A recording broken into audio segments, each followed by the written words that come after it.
Well, hello. Welcome to the Captain's Cast. I am your host, Captain Garrett. This is the Swords and Starships Channel. And I have to say, there is a huge difference, huge, between a movie and a film. Big difference between a movie and a film. And I saw yesterday a film by Christopher Nolan called Oppenheimer. And my thoughts on this film are as complex as the film itself. And so there will be no spoilers at all. I mean, you kind of know how it ends. I'm just saying. But I understand the spirit of no spoilers, and there shall be none, because I want you to see this movie and experience it. And I'll probably have to talk around a couple of things. I can't really give you as detailed of thoughts as I want, because that would involve spoilers. So I don't want to do that. But there's a lot to say. Surprisingly, I have to admit, this is going to be a packed review. It's going to be a lot to go over. Every time this story comes up about the A-bombs, it's like we've got to rehash the whole, we're war criminals. Oh, the United States were so evil. It's like, don't worry. I'm going to help you with all of that. I'm going to help all those poor, unfortunate, just bleeding hearts out there. I'm just going to help them understand. So we'll talk about that. And I also have, I've been rather enjoying doing the Blake Snyder beat sheet, just kind of breaking things down for you. Blake Snyder, the author of Save the Cat, which is an excellent book on how to write story structure. And we'll just take a look at Oppenheimer through that lens. No spoilers. And it's we have some other fun little stories in here that we'll talk about. I think your captain owes you an apology. I didn't even realize that last week, the first time using StreamYard, which is not an excuse, just an explanation. And just consider this my court martial. Anytime a captain suffers a defeat at sea, he must face a court martial. And so, yes, last week I was using my MacBook Pro microphone, and I was aghast. When I tested the playback, and I was like, why does my microphone sound like that? It's such a good microphone. This is a Shure microphone. This is like excellent. I paid way more than I should have, because I see a lot of YouTubers that have a lot more followers than me that use not that expensive. So why is my microphone sounding? Well, it had the MacBook audio input, and then there was the sound. I didn't even realize the whole time I played that Napoleon trailer. My poor sailors at Stardust, you didn't even know. I didn't even know that you couldn't even hear that cringe, awful music. So maybe we'll watch it again. Still got demonetized for the stream, so I couldn't even hear it. Still got demonetized. So you know what? We'll just play it anyway. That would be the Apple TV Napoleon with Joaquin Phoenix, which should be one of the greatest things. It should be in theaters if it's that good of a movie. But let me tell you, it's about Apple Plus quality. That's what I can tell you. So anyhow, your captain has tested everything this time, and it should be coming through pretty well. And let's say hail to the chat. Fu Man Blue is here. Welcome to the chat. Let me know if anything has gone wrong. Please, my dear crew, let me know in the chat. Put me on blast. What? Is that a $2 for Fu Man Blue already? Well, thank you, sir. Permission to come aboard granted. This is the Captain's Cast on Swords and Starships, where permission to come aboard is never required, but always granted. So please do hit like and subscribe. Follow Swords and Starships. We have lots more we're working on. I am going to be streaming Final Fantasy 16 soon. So I am trying to figure out. We are, by the way, live streaming to YouTube. We are live streaming to Rumble, and we are live streaming to Twitter all simultaneously. I still cannot get Kick to work. It just will not work. I'm working on it. I'm working on it. I would like to stream on Kick. I really would, but it's just not in the cards right now. So thank you for the $2 Fu Man Blue. He says permission to come aboard, and it is of course doubly granted. Star Fury says breaching pod incoming. That would be more of a starship nautical reference, and I approve. Captain approved. Do you ever go through life? You're talking to people at your job, or you're interacting with someone at the grocery store or whatever, and you start contextualizing your life through you know, the leveling up system in an RPG. Yeah. Oh, all of you? Everybody does that? I'm not the only one. So I was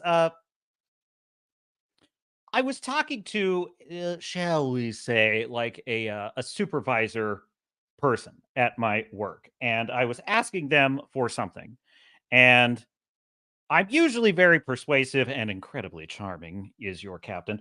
And I was close to getting what I wanted, but the person basically said, "No, I think we're not gonna do that." And I just remember thinking, somewhere on the display screen of my life, a little message just played that said, "Persuasion attempt failed." Damn it!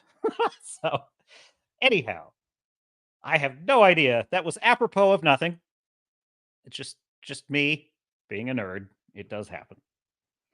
Starfury says, "Isn't Oppenheimer Nolan's overindulgent tripe, or so I've heard?" Well, we are going to talk about that, sir. I will tell you, it is better than I imagined and worse than I could have dreamed. Let's just put it that way. So, Starfury says, "Our hearing was saved." Well, the day is young, Starfury. Referring, of course, to the Wonka trailer and Napoleon. Dude, St- I tell you what, Captain's Cast numero uno was better than last Thursday's Captain Cast. Captain's Cast number 22. I'm this close to making it unlisted. I'm that ashamed of it. I am ashamed of it. It is a black mark on an otherwise sterling naval career. So anyhow, Tom is in the chat. Hail, Tom. Permission to come aboard, never required, always granted. And so let us discuss Oppenheimer. In fact, I have something rather special for you today, because we're not just going to talk about Oppenheimer. Let me check the Rumble chat. Okay, cool. Let's just make sure I don't miss anybody. And one of the things we're going to talk about is what I think of Nolan films in general. I Christopher Nolan is a bit hit or miss. He's one of the greatest filmmakers of our time. He really is. I'm not like a giant. I mean, okay, Jeremy over there at Geeks and Gamers, he is like a huge Nolan fanboy, self-described, and I respect that. I understand that. I'm not. I am not a huge fanboy of Christopher Nolan, and that has to do with the fact that I feel that he gets in his own way. The title of the title of this stream is Nolan versus Nolan, because Nolan is only competing with Nolan on this film. Nolan is in a class of his own as a filmmaker. There is no filmmaker in Hollywood right now that can do what he does. He writes and he directs masterful films, like films. And I'm not just talking about the writing, I'm not just talking about the acting, I'm talking about cinematography, style, mise en scène, uh, just music. He doesn't just, this is what separates a filmmaker from a writer, a filmmaker from a director, a filmmaker from a producer. A filmmaker is taking all of the elements.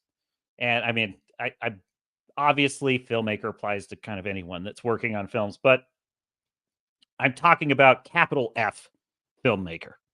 I'm using the F word here, filmmaker, as in the Film Actors Guild, now, which is on strike and should be. Now, the filmmaker takes all of the pieces of what a film, a movie, the cinema can do, which theater cannot do, Novels cannot do, video games cannot do. Only cinema can do what cinema does. And there are so many components to it. And it's how you arrange all those components that create the whole. Nolan is a master at this. And Oppenheimer, I think, might be in terms of the actual structure of the film, it might be one of the best he's ever made. It is not his best. And so we're actually going to go through his what I have all 10 of his great films. Basically 10 films. 10 films on which he's been both the writer and the director. And I have ranked them, the 10 list. And we're going to go through them. So he is not competing with James Mangold and The Dial of Destiny.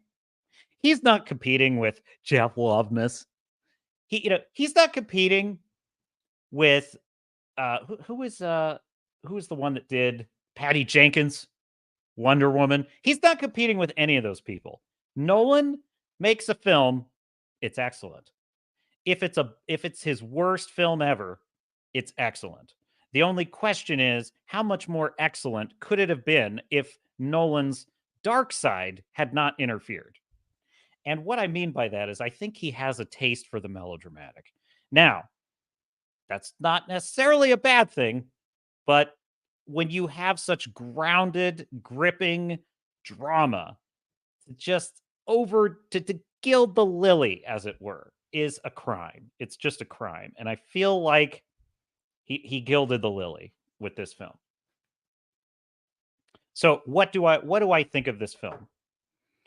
I would say if you removed the black and white portions of this film, I think it's one of the greatest films ever made. And I think it should have been. It should have been. It was described as the most important film of our century, and I would say it should have been. It should have been. The problem is it got in its own way, and it added some elements that I think took away from the theme. And the theme, my dear sailors, the Star Knots. Let's see. Do I have? I feel like I want to show you. I got to figure out more on StreamYards. All right. Well, anyway, it's the it should have been about it should have been the moral meditation on the creation of the atomic bomb. And there's a lot of that in the film. And when it's about Oppenheimer and when it's about his moral struggle and when it's about just his life and the weight of what he's doing, what he's done, because it's told non-linearly, just like all of Nolan's films pretty much. And this is actually one of his best. In terms of non-linear storytelling, this is one of his best. I think it was the most well-structured. That being said, I have my issues with it, but just staying on point here. When it's just about Oppenheimer and like what he does and his inspiration and the moral weight of it all, it's brilliant. It's riveting. I was absolutely enthralled. Person I went to the theater with yesterday was like, yeah, it just wasn't exciting to me because I was talking about the things I didn't like, and I said, no, you and I have different definitions of exciting because yes, I have my issues with the film, but I was absolutely glued to it the whole time. It was riveting. I could have been dead tired and I would have been wide awake the whole movie. So it was an incredible experience. It stays with you. It stays with you, this film. I've been thinking about it all day. I've been listening to the soundtrack over and over again. The soundtrack, brilliant, absolutely incredible. Let's just go through some of the points. Some of the points. When it is a meditation on nuclear weapons, what should science do? What should science not do? Is science the reason that we get these weapons of mass destruction, or is it politics? Is it who we are? Is it the way that we make decisions? It's a little bit unclear. What is the cost of victory? Right? Those are all brilliant aspects of the film, and he uses these visual intercuts of I mean, it's visually brilliant. It's one of the most visually brilliant films I've seen in a long time because he uses the medium of showing you. He uses special effects the way they were meant to be used, which is to show you the unimaginable, and that is really excellent. So, but there's a second movie nestled within that movie, and that second movie is very much a kind of political thriller melodrama. And it's very well acted. It's actually very well structured as a political drama. And I'm talking about basically the black and white part of the film because there's some of the film is in black and white, mostly dealing with Robert Downey Jr.'s character. And I would say that is a different film. It's related, it all ties together, but it creates more of a political thriller gamesmanship kind of thing. And it's good. It's well written. It's well done. Robert Downey Jr. is fantastic. The problem is it takes away from what I think the greater moral moral's probably the wrong word. The greater thematic purpose that this film had behind it is diminished, I think, when you turn it into a thriller. Because I feel like what Nolan can't decide with this film is, does he want this to be a political intrigue drama, sort of like The Post or Frost Nixon? Or does he want this to be the gripping moral reflection on the human soul that is something like All is Quiet on the Western Front or Dr. Zhivago or another great epic that is about who are we, meaning humans? Like, who are we as creatures on this planet? And I feel like that's what the film, most of it is that. And the score just no Hans Zimmer this time. I was really surprised by that. Like who the music I just had it up on my Pandora. Mhm. Music. That was Ludwig Göransson. Ludwig Göransson is the composer on this film. And wow, it's brilliant. It is a brilliant film. I do wish someone on YouTube would go and like cut together all the really soaring epic parts of the score and then just kind of remove some of the, there's a lot of like there's a lot of tension in this film. It's very much a psychological film, I would say, because it has a lot to do with the psychology of Oppenheimer and what he's going through throughout from the before the Manhattan Project, during the Manhattan Project, and in the years following it. And you would think it's like a kind of a overly long biopic. It's actually not because the nonlinear storytelling actually does it very well. And I will say Nolan is not always great at this. This time he did it fairly well. He really did. So there's an old saying, don't spend all your time climbing a ladder only to realize that you were leaning the ladder against the wrong wall. And I feel like that's what I would say about this film. The ladder was on the wrong wall. He should have been climbing the ladder. It was brilliant. It's an amazing achievement. I think he went slightly left when he should have gone right.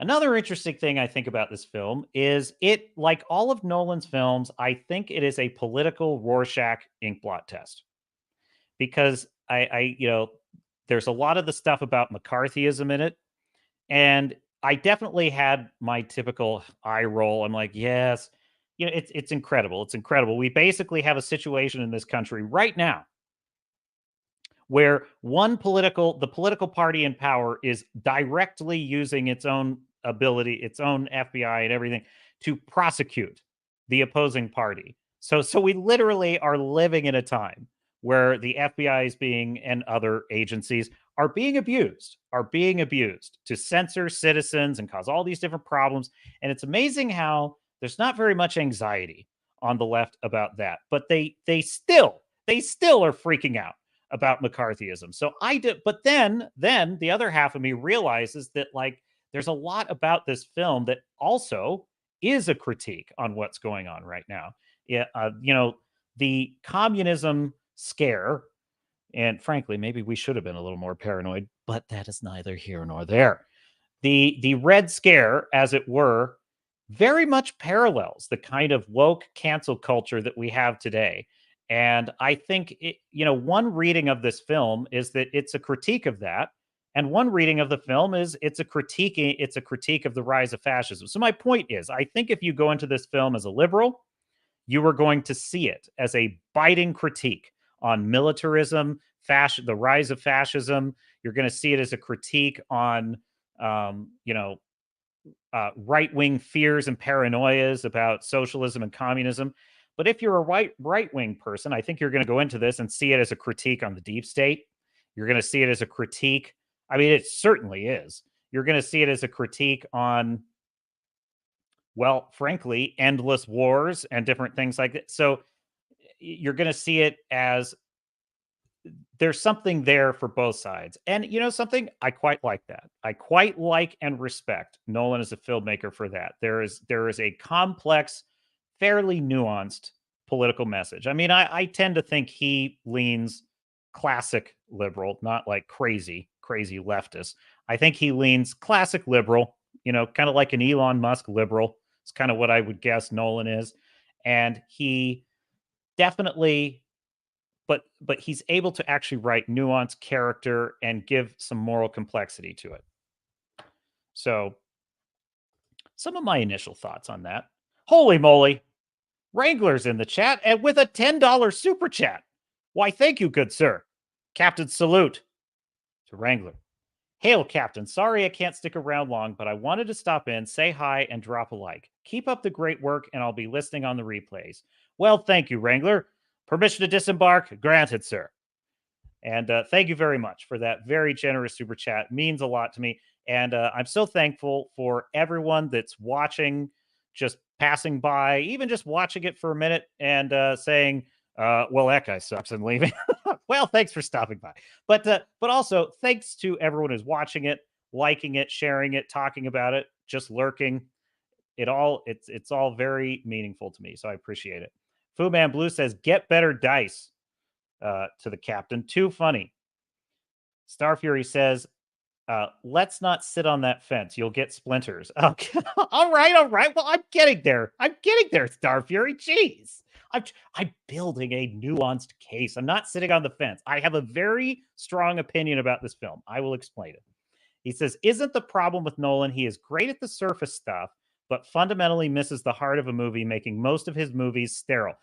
Okay. Actually, you've absolutely pinpointed something I do think. And I even said this after the film. I said, the problem with Nolan, because I went to see it with a normie, that's when I say normie, not someone who's super interested in well, she was interested, but she's not like the biggest historical nerd like I am. I mean, I'm just riveted to this film.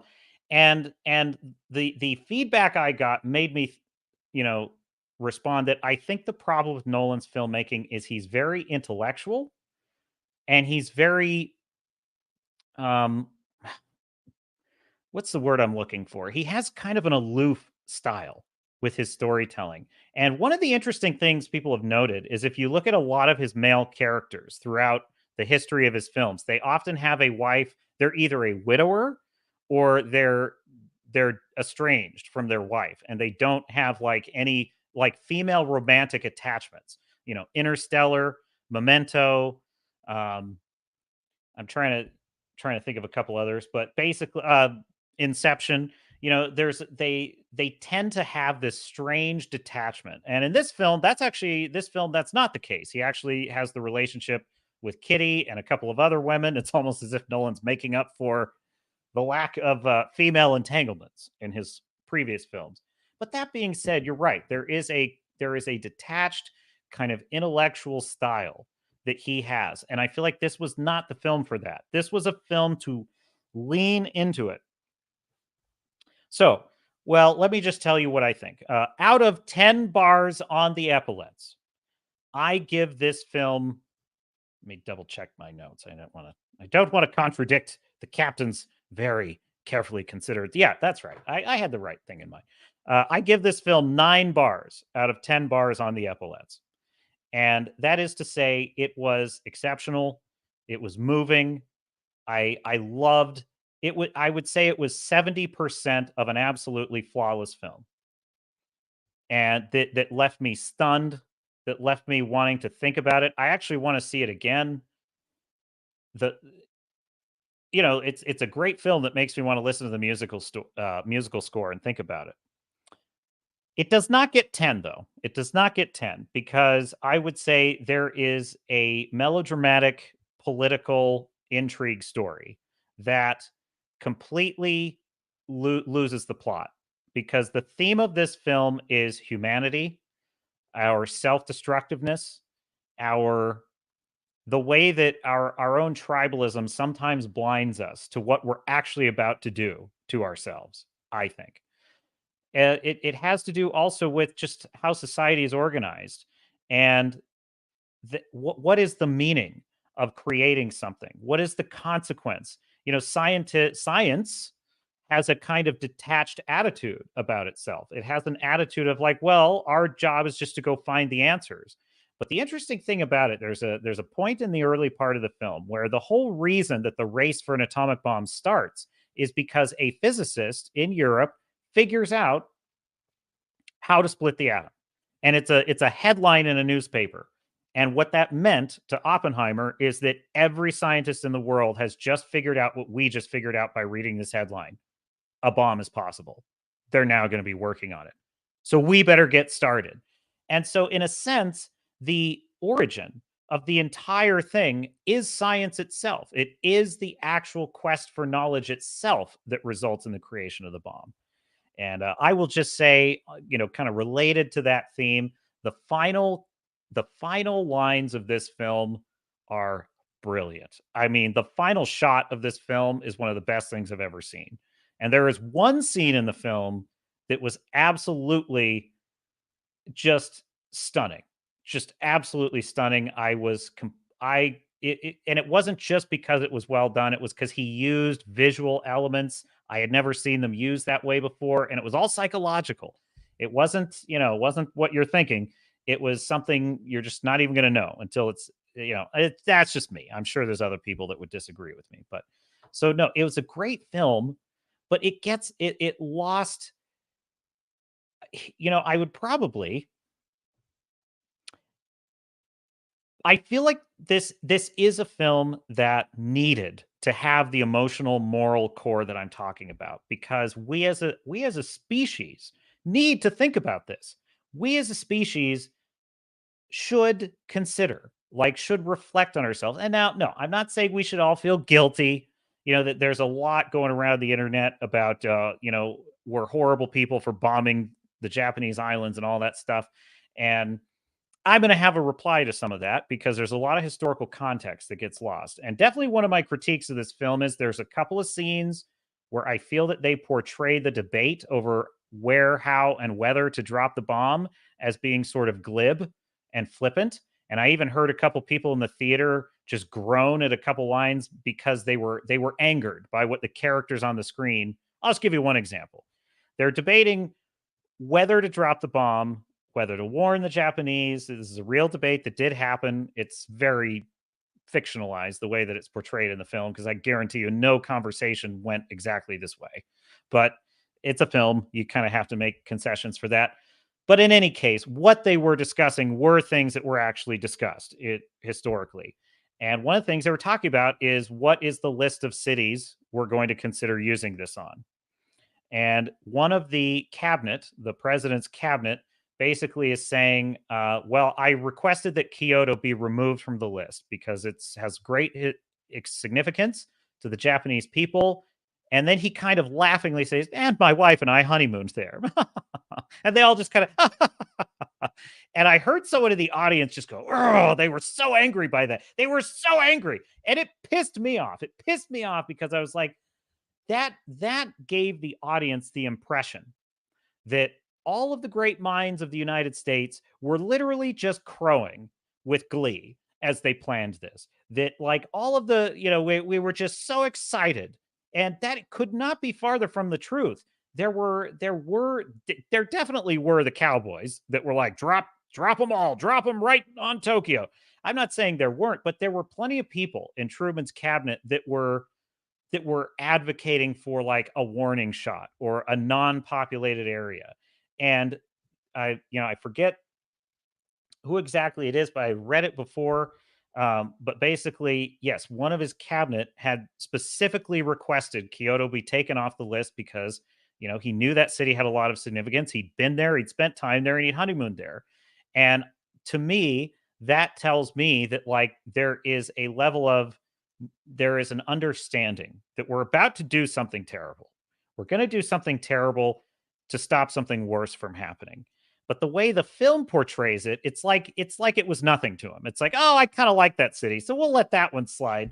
And it just irritates me. The way they portray Truman in the film, honestly, I love the actor that plays Truman. I'll let that be a surprise for you. But I will say there was a Truman says something to Oppenheimer in this film, and the way that the actor performs it and everything. I thought it was a dream. Like I thought this was in Oppenheimer's head, him imagining it. Like like when a character says something out of character that's deliberately cruel and mean to someone, and it's really just them fantasizing. But it wasn't. It's like no, that's what Truman just said to Oppenheimer, and I'm thinking even if those exact words are in a transcript somewhere, I just highly doubt that that was the tone that Truman used. And it just kind of pissed me off because it's like you're making it look like Truman was just foaming at the mouth, excited to drop bombs, and he was happy to drop bombs. And the reality is, a lot of historical evidence shows that some of the decision may have just not even Truman was kind of just letting it happen.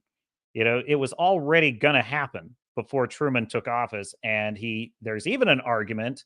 If you read the Doomsday Machine, which is a great book, I highly recommend it. You will have a very deep understanding of a lot of this. There are some historians that argue Truman almost didn't want to drop it, but kind of lost control of his military, and they kind of just did it without him. And I'm not saying not like he didn't sign off on it. I'm saying the momentum, they kind of just pushed him along, and he just all right, yeah, and he did it. Kind of like Kennedy in the Bay of Pigs. It was kind of already in motion, and he just had to do it, and there you go. So I would have preferred a bit more nuance. A bit more nuance on that. Where's my chat? Let me get my chat here. Star Fury says, people are flippant in meetings. I generally am, and I'm pretty sure I would have made that type of snide comment. Well, look, I am not in any way denying that there was a lot of anger. There were not a lot of tears being shed for the fascist Japanese empire of that time. Any more than there were tears being shed for the Nazis. There were no tears being shed for our enemies in World War II. They had visited great horrors upon the world. And we're going to talk about that later in the stream. Great horrors. And for some reason, all the tears we hear on Twitter about, the Imperial Japan, being on the business end of a nuke. For some reason, the Punch-a-Nazi crowd seemed to be perfectly sympathetic towards the Imperial Japanese Nazis, because if you think they were any less fascistic, murderous, or bloodthirsty than the Nazis, you're gravely mistaken. And it was the people of that generation who had to fight that war and watch our soldiers die by the millions, the Allied soldiers die by the millions. It was them who had to wrestle with that moral quandary. So no, there was not a lot of great sympathy for the Japanese country at that time. But that doesn't mean that there wasn't also those in the cabinet that had a sense of humanity about it. It was still, look, we carpet bombed. We carpet bombed Germany. We flattened every city, British and Americans. It was our joint policy. We bombed Dresden. We basically melted that city, melted it. The fires in Dresden, this is Germany, for those who don't know. I'm not you, my dear sailors of Starness, just in case. The fires were so hot that people walking by an open doorway in Dresden were sucked into the building by the heat. and basically and burned alive. That it was so hot that people hiding in basements in their homes in Dresden were cooked like they were in an oven. That's what we did to the Germans. Okay. So make no mistake, we would have dropped that A bomb on Hitler too. We would have dropped it right down his throat. And yeah, we probably would have said, yeah, let's leave this city. But Dresden was generally a refuge for refugees in Germany. So it was a very there was a lot of moral concern about what we did there. So it is right that we should have moral concern about it, of course. But what's interesting, but I think that this is the problem that the Twitter historians out there seem to miss, is that they don't understand context. Starry Fury says, addendum, the Germans showed no mercy to English cities. No, they did not. No, they did not. And as the German, or sorry, as the British, what was it? Bomber Harris of the British, of course, said they have sowed the wind and they will reap the whirlwind. And we visited, because the problem with the Germans is they wouldn't quit. They just wouldn't quit. And so we basically said, well, then we're just going to flatten every damn city you have. And we flattened all of them right down to Berlin. Difference is, once Hitler ate a bullet, then they were ready to quit. Unfortunately, we didn't have that situation with the Japanese. They were not going to quit. They were just not. Now, let me just take the World War II gamesmanship out of it. As I was watching this film, I actually wasn't concerned with any of that. I wasn't viewing this film as any kind of moral discussion or debate about countries. And I don't think a proper reading of the film is that it was about countries. It was about humans. That's the way I see it. I see it as a film that was debating, because Oppenheimer's view of what the politicians and the military are discussing is very much a civilian view. It is a view that is detached from the tribalistic gamesmanship of two countries at war. He's only looking at it in the context of, if we do this, like, we have to be careful about how we do this, because if we as humans open this Pandora's box, there's not going to be any getting the genie. This mixed metaphor, but Captain will allow it. There will be no getting the genie back in the bottle. And really, the broader concern is, what are we unleashing on ourselves as a species by dropping these bombs? And so Oppenheimer is not portrayed as, he's actually a very pro-American character. He even says in the film, I love my country. Like, there's, Oppenheimer is a patriot. And I think that is supported by the history. And I think that it's borne out by the film. Questionable associations, but So, is there anything else I want to? Well, I mean, the music, brilliant. It's a visual masterpiece. I will say, there is one element of this film that was a great disappointment to me, but I don't want to say what it is, because that would be too much of a spoiler. But I will just say, almost there was something I wasn't expecting that was one of the most riveting scenes in a movie. My heart was pounding. Like, my heart was absolutely pounding. And it was all just through film technique. It was the way the scene was structured. It was just the way the cinematography, the editing, the editing in this film. It should get an Academy Award for editing, because it was the way he uses editing to tell the story is just genius. But it was the sound design, the music, all these elements just come together to create this sort of perfect storm, and it recreated a moment in history that was unreal. It was just unreal how almost frightening to watch it was. It was awesome. It was just awesome. So there's a lot to love about this film. I am really in awe of it. And I will say that my disappointment with it is that it could have been one of the greatest films ever made. And for some reason, I just think Nolan got lost in this political thriller. You know, it really did remind me of like Frost Nixon, or like one of these movies that's about like journalists, or it's not about journalists, but you know what I'm talking about, where it's like the brave journalist. Uh, what was that film with Russell Crowe? He was The Insider. It's about like the tobacco companies or something. It's, you know, and it's, there is a place for that kind of film, and that can be a great film, and it is a great film. But we're talking about, you know, all of humanity. I mean, this is a film that was almost on a scale of Interstellar. You know, it's like Interstellar is an exploration of time and space, and what does that actually mean? Right? This was a film that almost was that level of an exploration of who are we as creatures? What what are we going to actually do with the power to destroy ourselves?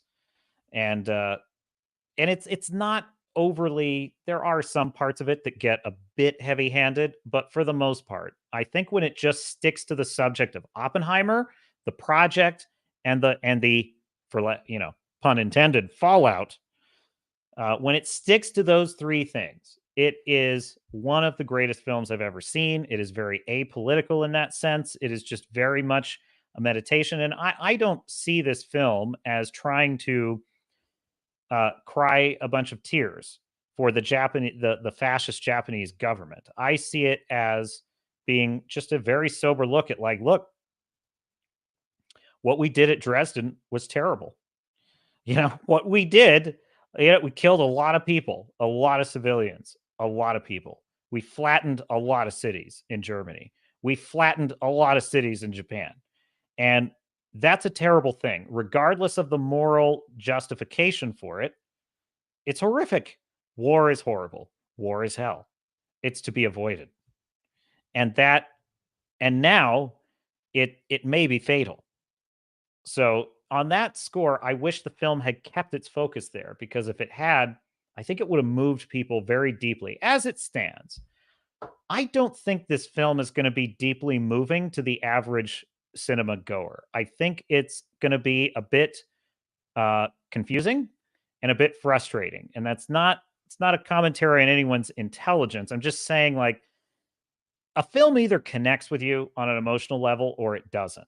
This film connects on an intellectual level, and I feel like history nerds like myself, who just eat this stuff up, you know, will just love this. Will love it because it's so intellectually nourishing if you're into history and if you're into that story. But and it's almost very emotionally nourishing. Unfortunately, it gets lost. So I think I am beginning to repeat myself. So I will move on from that. But yes. So 9 bars on the epaulets. Captain salutes Oppenheimer, and I am recommending it. Please go see it. It's a great film. It is worth your time. It is worth seeing in the theater, and not even for the reasons you would expect. Everyone wants to see the nuclear bomb. Surprisingly, I thought the whole film, there are visuals in this film that kind of articulate other things, such as, like, you know, what are molecules like at the molecular level. There's just things in this film that he illustrates with the visual medium of cinema that's absolutely gripping to watch. I loved it. I that was my favorite part of it. The things I wasn't looking for were the things I was the most pleased with in the film. So now that got me thinking, my dear sailors and star knots, you know, Nolan is a bit of a, you know, it's Nolan versus Nolan, you know. I could give you like how this movie compares to Dial of Destiny, or, you know, any of the other crap that we've seen, but I think it's more fitting to put Nolan up against Nolan, because he's only really competing with himself. If Nolan makes a movie, it's going to be better than 90% of anything you've seen anywhere else. So why don't we talk about the top, my ranking of the 10 films that would be feature length films written and directed by Christopher Nolan. So here we go. This is my list. This is my ranking and score for all of Nolan's 10 written and directed films, including Oppenheimer. And we will begin with number 10, which was, in my view, his only film that I consider basically a bad film. He only has one film that I consider a bad film, like Skip It, kind of a bad film. Even as a bad film, it's a bad Nolan film. Even as a bad film, it is better than most things I've seen in the theater. And so it's better than anything Marvel has produced this year. It is better than, uh, you know, most anything you've seen in theaters. And that would be Tenet. Tenet is, in my view, the least of all of Nolan's films. This was his truest miss. I was so excited for this movie. I thought it was going to be so cool. I loved all the trailers. I thought the concept was wicked cool. It's kind of like, it's about an agent who basically can fight going backwards in time. I can't even explain it. It's so weird. But there was just this idea that like you could reverse time and like fight in reverse. Even as I say it out loud, how could you even explain it? It makes no sense. And unfortunately, the film does no better in explaining it. It has some as the honest trailers. Honest trailers. You guys watch honest trailers? I love their take on this because as the honest trailers guy says, it's not Christopher Nolan's best, but it's definitely his most. It's Christopher Nolan, not at his best, but definitely at his most. So it is just cough button. It's a mess. Look, the plot is awful. It's complicated and convoluted. The sound mixing is terrible. Not only is it so leaden with every single scene is like a race to get all the exposition out. The characters, their mouths are going a mile a minute trying to info dump everything you want to know about this movie. And you can't even understand them. Number one, because they have foreign accents. Most of these characters, they have a foreign accent of some kind just by coincidence. And so they're giving you very detailed scientific exposition, but the sound is bad and their accent makes it worse. And there's so much so fast, you can't even wrap your head around it. And you're like, what the hell is even happening in this movie? It's clunky. The editing is not great. Now, the action scenes are cool, but they mean nothing because I don't have any emotional investment in this character. Do you know what the main character's name in the film is? This guy, his name is Protagonist. I shit you not. His name is the Protagonist. What?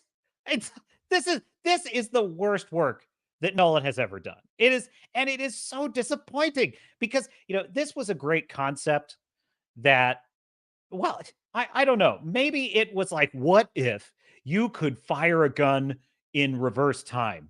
That would be cool. It's like, you better stick the landing on this one.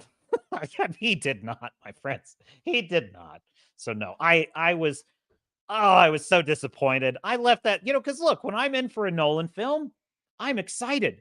I'm always excited. I'm like, oh, what am I going to see? And this was such a disappointment. I always hate leaving the theater disappointed. I hate it. Even if it's a movie I know is going to suck, like Little Mermaid, I'm still mad when I leave the theater disappointed. Well, it's impossible to be disappointed in something you know is going to be awful, but you get my point. So when it's a good filmmaker I highly respect and admire, to be disappointed is even worse. So there you go. 4 bars on the epaulets. Now notice something here. The captain's score for this film is still 4 out of 5 bars. Dial of Destiny, if you don't recall, was 3 bars. No. Let me hang on a second. No, 2 bars. 2 bars for Dial of Destiny. 3 bars for The Flash. 4 bars for Tenet, which I consider Nolan's worst film. So that should tell you that when he's making a stinker, it's going to smell like roses compared to what most Hollywood idiots do. So this is with great respect. This is 4 bars. Fortunately, that was his only film to fall below 5 bars. So now let us talk about number 9 on the list on the captain's ranking of the 10 films written and directed by Christopher Nolan. The Dark Knight Rises. Victory has defeated you, Batman. You have learned to use the darkness. I was born in it. Now, Tom Hardy's excellent, if uh, unintelligible performance in this film, notwithstanding, it is not his best work. When I first saw Dark Knight Rises, I was still on such a high from Batman Begins and The Dark Knight, and the trailers were so good, and Bane just looked so cool, and I loved Tom Hardy. I just thought, oh, this is going to be awesome. And I watched it, and I mostly liked it. I didn't realize it was a stinker until I left the theater and started thinking about it, talking to people about it, and then I realized, yeah, basically what the whole trilogy boils down to is Batman did about 6 months of work as Batman, and then he ran away back to his mansion and hid for 8 years and came out one last time and then disappeared. And somehow Joseph Gordon-Levitt becomes Robin. Okay. That's it. It really was a disappointing finale. There were elements of it that were great. There were certainly Bane was excellent.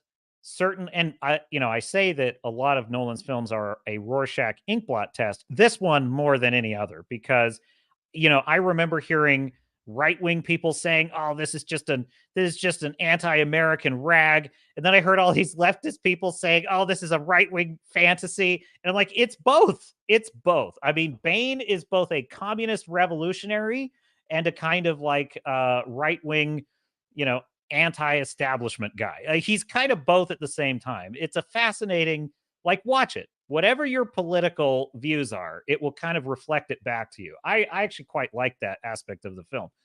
There's also some just dumb plot things like, oh, gee, all the cops in Gotham just herd down into the sewers to find Bane, just, I guess, leaving the whole city unpoliced. Like, what? What? It's not like Nolan to drop the ball like that. I'm just saying, like, it's disappointing when a skilled craftsman drops the ball that bad. It's like, you're really saying that all the police are going to go down into the sub, and then of course there's the implication that Bane detonates all the entrances to all the subways, and so all of Gotham's police are trapped in the subways for 8 months. Is there food down there? Is there water? Like, what are they? How did they survive for 8 months? And then Batman has to let them out at the end, and they all like fight in the streets in daylight. I'm okay with Batman fighting in daylight, but I understand the critiques of why he shouldn't, and they're probably right, to be fair. There are some good elements of the film, though, such as the escape from the prison is very cool, and Bane is very cool, and that's about it. That's about it. The rest of the film is pretty pretty not good. Actually, I do like when Batman comes back. So here's what happened with this film. Nolan clearly admired The Dark Knight Returns, and he wanted to have his cake and eat it too. He wanted to kind of have a Dark Knight Returns without it exactly being The Dark Knight Returns. And so he kind of ruined it, because The Dark Knight Returns needs Superman for that story to work, and there's no Superman in this film, probably in the Nolan verse at all. And so you couldn't have The Dark Knight Returns done properly. The Dark Knight Returns is supposed to be about, after years and years of fighting crime in Gotham, Batman is forced to retire by Superman. That is an interesting story. This is after 6 months of fighting crime in Gotham. The first time the police in the city turn on him, Batman flees back to his mansion and hides for 8 years.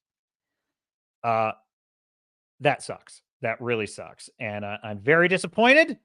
But even as a very disappointing, flawed finale to a trilogy, 5 bars on the epaulets is The Dark Knight Rises, meaning it is an acceptable film. It is an acceptable film.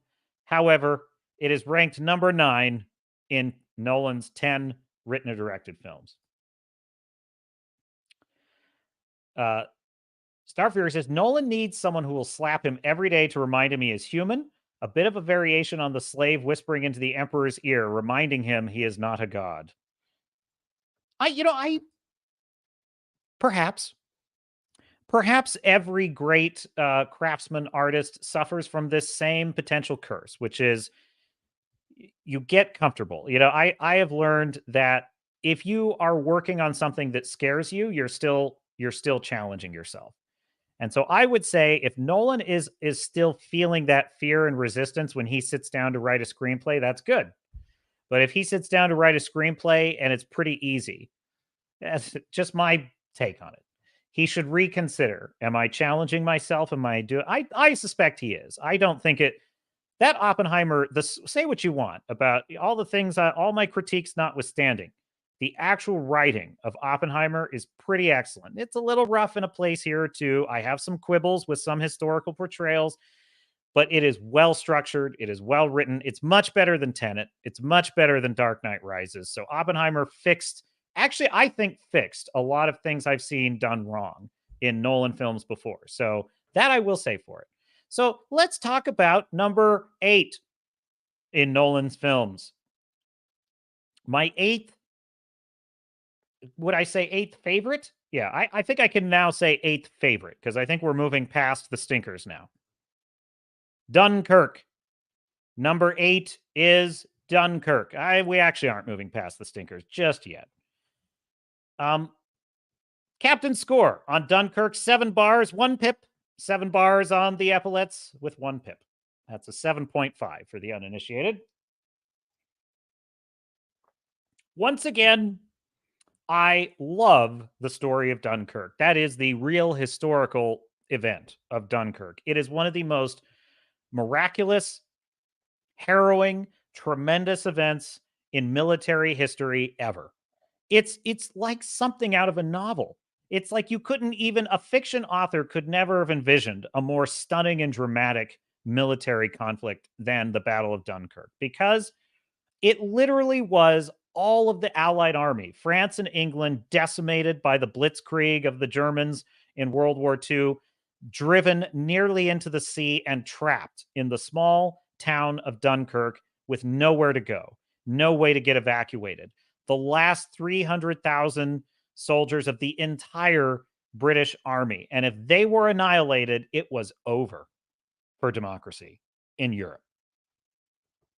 Britain's ability to resist a Nazi invasion of the home islands would have been very doubtful.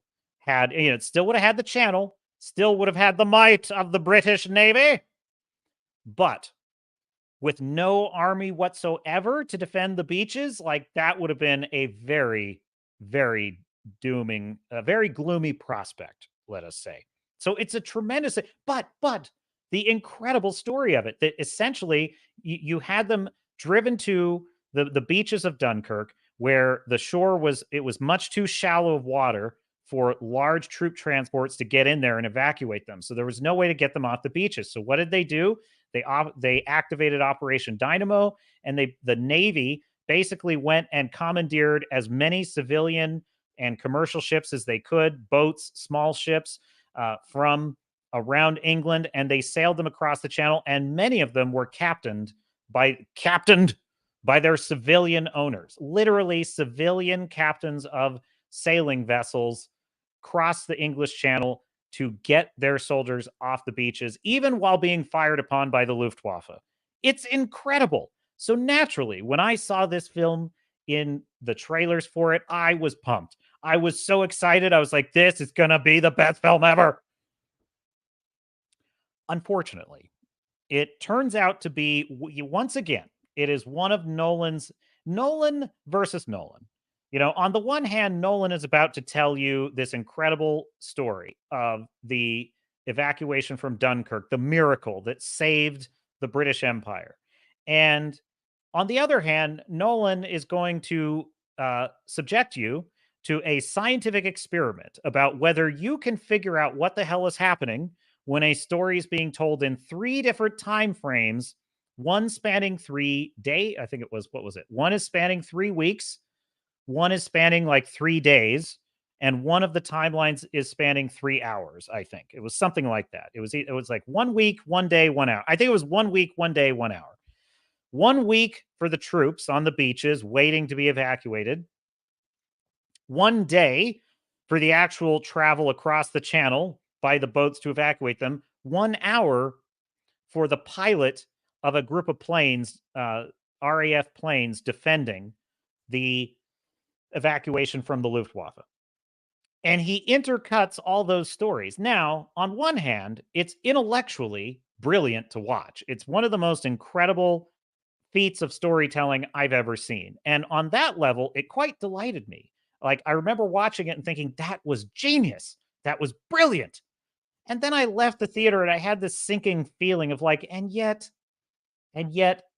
spending all that mental energy trying to figure out, okay, am I in the hour, the week, or the day? And having to flip and switch between all those different timelines, somehow the actual human story of it starts to get lost. Now, there were great, brilliant moments in the film, such as when a couple of soldiers get stuck in a ship that is now sinking in the water because it's got bullet holes in it. They're taking shelter from fire, and they take shelter in the wrong place, and they wind up in the hold of a ship that's literally filling up with water. It's harrowing. It's terrifying. There's a scene where there is one scene where like the three timelines converge into a single moment, and it's one of the most incredible sequences I've ever seen. It was just absolutely blew me away. And yet, I feel like there was something better that could have been done there. I feel like there could have been a more human story of this miracle if it had just been a touch more conventional. Not a lot. I like the nonlinear storytelling, but does it have to be so it's so over the pale? Does it have to be so extreme? Can't he just allow the story to just be what it is a little bit more?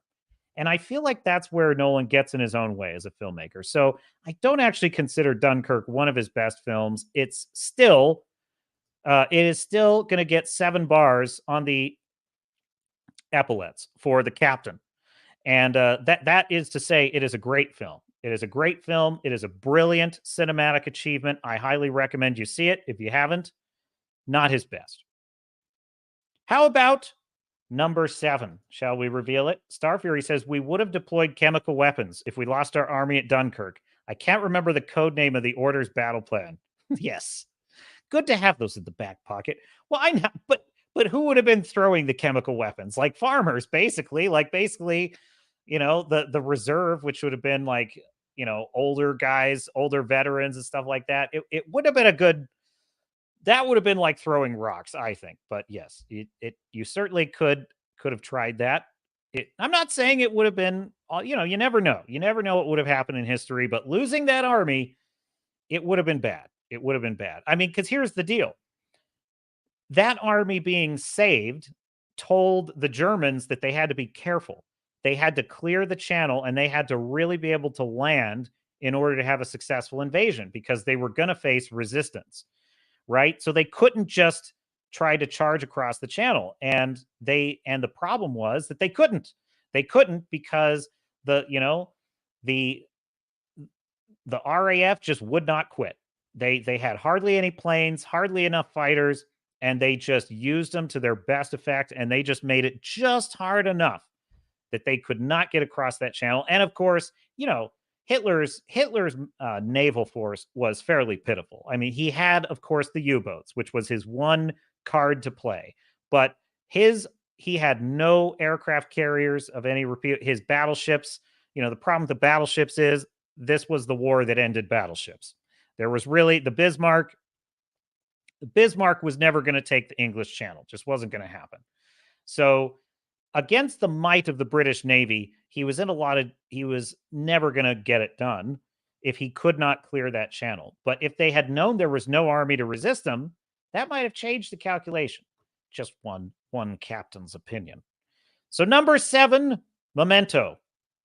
8 bars on the epaulets. Truly, the film that put Nolan on the map. And it is truly one of the great studies in filmmaking there have ever been.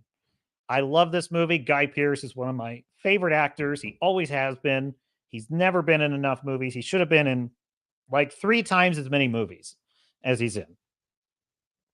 Just watched The Count of Monte Cristo recently. I love his portrayal of the villain in that movie. He's so good. I didn't like Iron Man 3 very much, but I liked him in Iron Man 3. So Star Fury says, I don't disagree, but the policy was scorched earth, leave the Germans nothing of value. They could take the island, but it would be a pointless victory. And I approve. The captain approves. Frankly, there's, really an amazing book by Victor Davis Hanson is Carnage and Culture, which really talks about the propensity of Western civilization to fight wars of annihilation, meaning we tend to fight to the last man. Like we tend to fight to wipe out the enemy and force unconditional surrender, which if you look historically across most civilizations, that's actually not as common as you would think. And so, in any case, great book, Carnage and Culture, highly recommended. But yes, when Europeans fight each other, we fight for all the marbles. And that's part of why that conflict was so destructive. So Memento's a great film, basically about a guy who has retrograde amnesia, and yet he's trying to find the man who murdered his wife and get revenge. So it's a revenge story, and the whole film is told in reverse from future to past. Is that right? Yeah, future to past. So you start in it's like more of the story is revealed retroactively as you go through it, because every scene he has forgotten the thing that happened the previous day. And so it kind of starts at like the last day and it starts working its way back to the beginning. And so the end of the film is the origin of what started his entire quest in the first place. And it's amazing.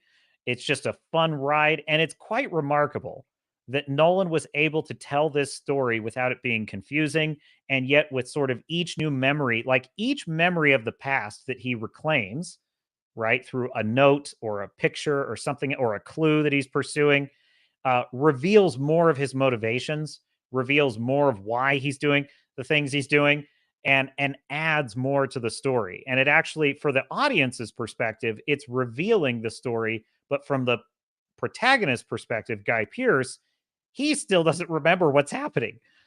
There's a great scene where the scene drops in because his memory has clicked on basically, and he's running from someone. And he's like, I'm running.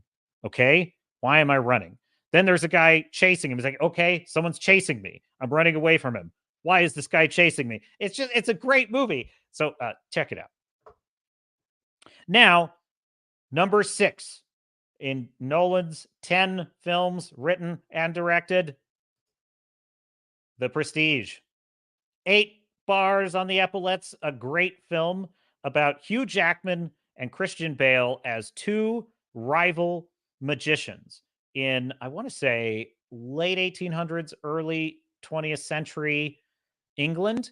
And they are in this like just battle to the death kind of race to become the best, greatest, most famous magician in all of England. And what's great about, every film that Nolan does has a kind of trick that it's playing with consciousness, whether it's time, space, psychology, dreams, whatever it is. In this case, it's magic. In this case, it's can you figure out the trick? And it's like Russian stacking dolls. His films are because on one level there's the magic tricks, the literal magic tricks the characters are doing, and it's like, okay, what's happening in the magic trick?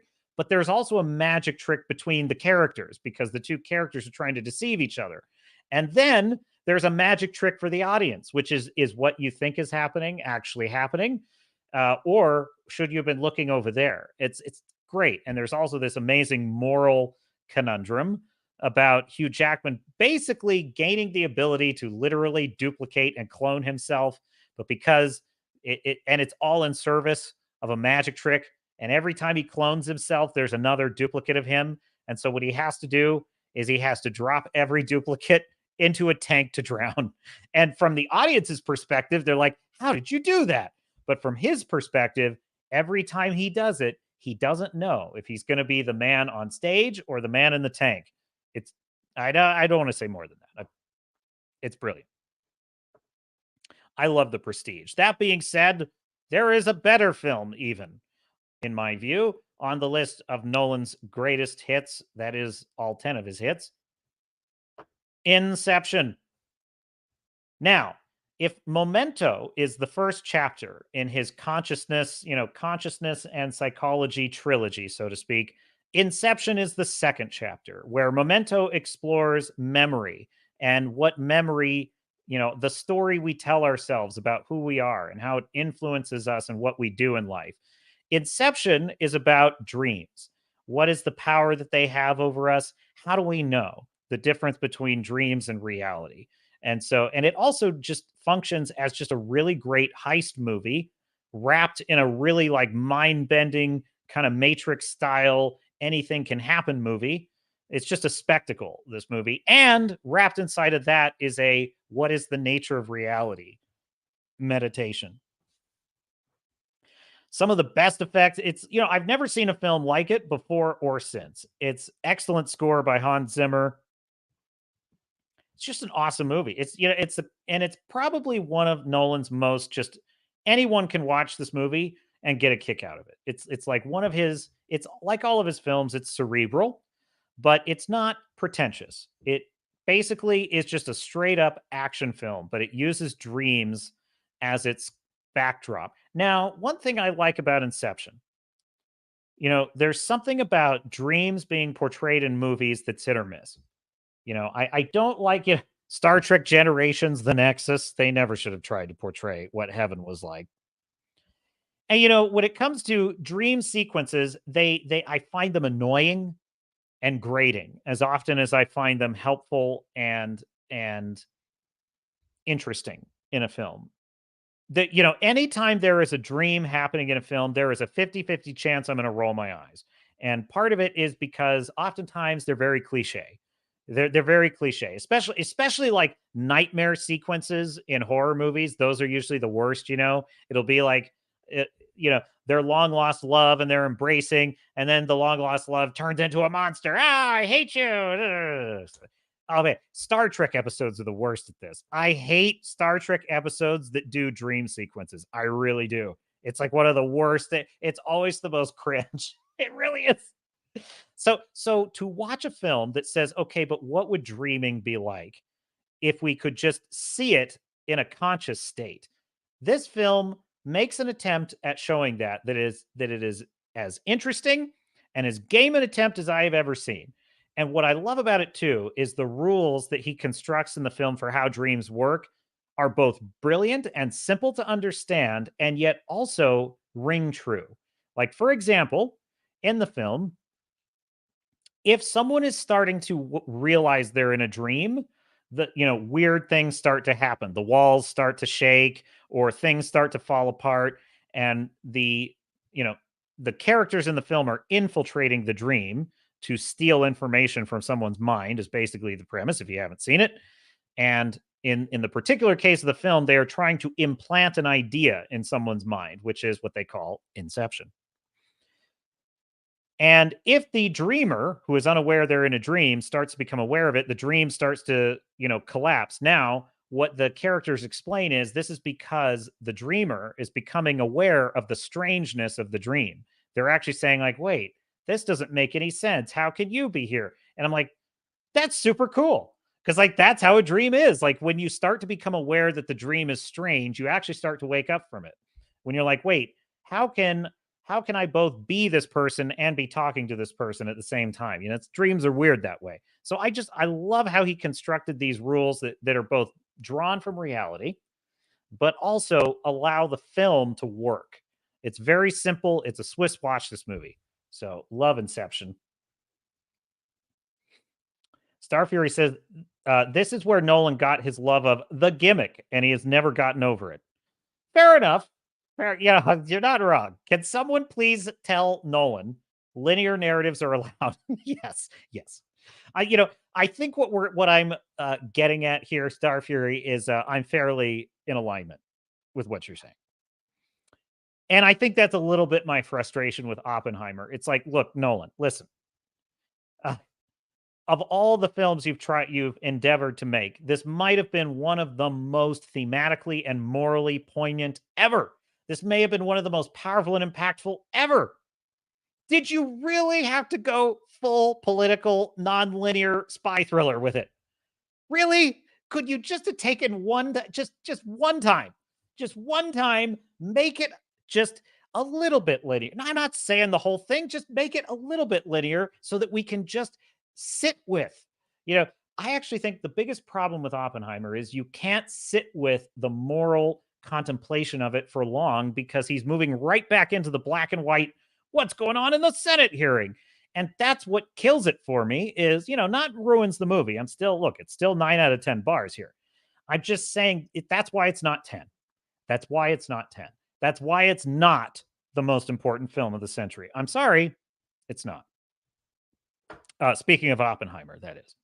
So yes, I quite agree with you, Star Fury. He needs to, listen, it's what we call in writing gilding the lily. It's when you're so creative and so clever as a writer, you are going overboard. And I think that's a little bit what Nolan is doing. That being said, Inception was not trying to be the great moral meditation of our time. Inception was just trying to be a cool heist movie, but instead of, bank vaults, it's dreams. That was cool. Like, that was cool. It wasn't trying to be more than that. And that's why I think it's not really a problem for a film like Inception. Number 4, and now we are getting into truly my beloved films that Nolan has made. Number 4 is, of course, Oppenheimer. I place Oppenheimer as number 4 in Nolan's films, from the worst being Tenet up to the best, which is to be revealed. And I give it 9 bars because it is 70% of this film is the best film I've ever seen. 70% of this film is the best film I've ever seen. 30% of this film is a fairly cliche, boring, typical liberal meditation on McCarthyism. And it's not even particularly the most new or interesting one. I mentioned that it was sort of reminiscent of The Post or Frost Nixon. I actually quite like Frost Nixon. I think that's a really good movie. Definitely watch Frost Nixon. And it's a better political thriller related to political corruption in the United States than Oppenheimer, is what I would say. So unfortunately, I think that trying to tell 2 very thematically different stories in the same film is really, really missing the forest for the trees. It's really missing the gold that he had. It's he had something so beautiful with this story that was right there. And look, it's easy for me to say. I mean, this film is an incredible technical achievement. Don't misunderstand. This is not me bagging on Christopher Nolan. This is me very admiringly and constructively critiquing what I think, unfortunately, he just didn't see. He and the rest of the filmmakers. And look, a film is any film, any film. I don't care if it's an indie film you're shooting on your iPhone. It's a massive undertaking, creatively speaking. It's very difficult to get all those parts working. And so this is not me saying he's a crap filmmaker. This is me saying, dang it, I wish you had seen what was right in front of you. I wish you had, because it would have been even better. So yes. And since I've reviewed Oppenheimer, we'll just keep it on moving. We'll keep it on moving. And look, this is me saying it's his 4th greatest film he's ever made. This is me saying it's the 4th greatest film Nolan has ever written and directed.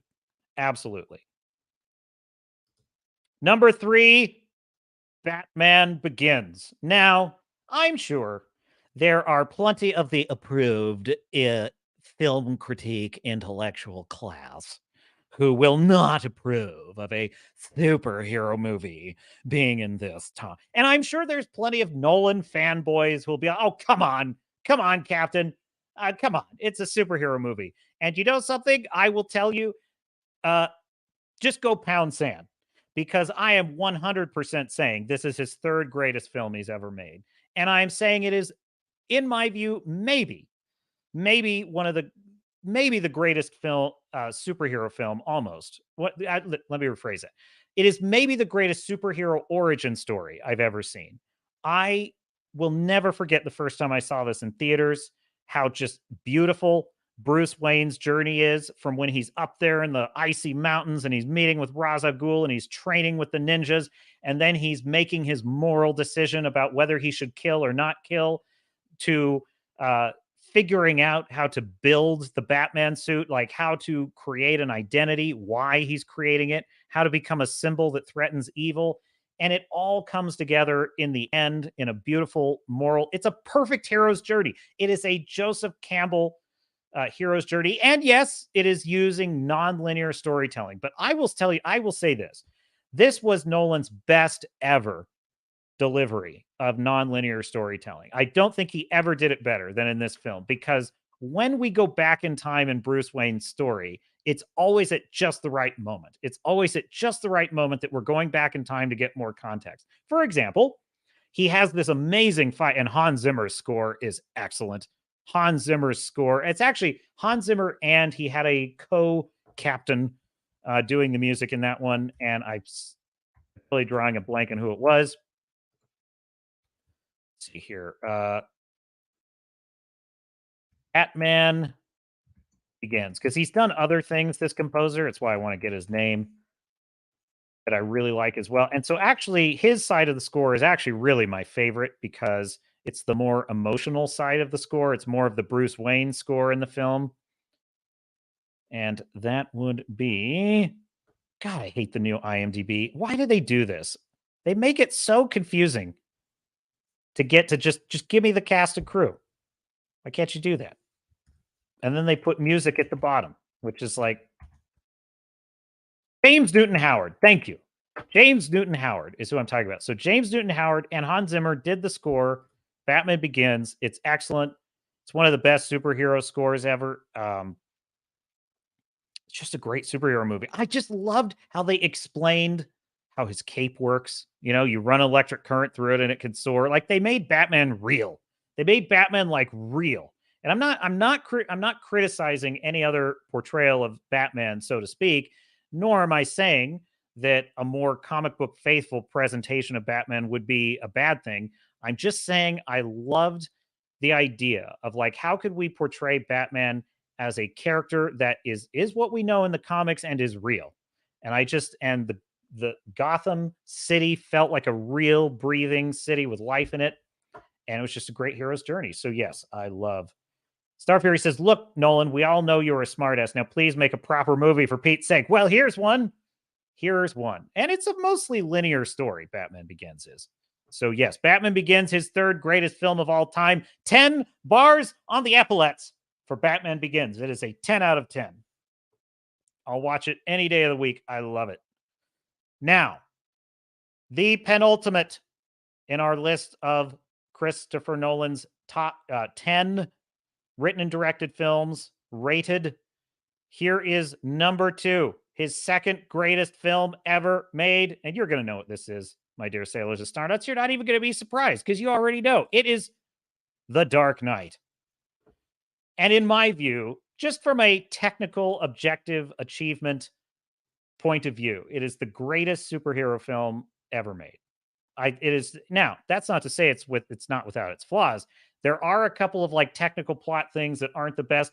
That being said, Heath Ledger's Joker, Christian Bale's Batman, wrestling with the moral weight of what it means to be a vigilante, how far he has to go to stop a psychopath. It's genius. It's brilliant. Some of the action sequences, like when he has to exfiltrate a Chinese national from Hong Kong. I mean, how cool is that? How cool is that? Like, seeing Batman fly to Hong Kong to exfiltrate a Chinese criminal, freaking brilliant. That's one of the coolest things I've ever seen. Seeing him like flying over Hong Kong skyline. But really, Heath Ledger's Joker is my favorite portrayal of the Joker ever.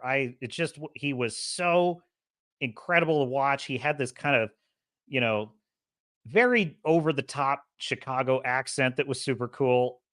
Yeah, what a great loss that Heath Ledger passed away.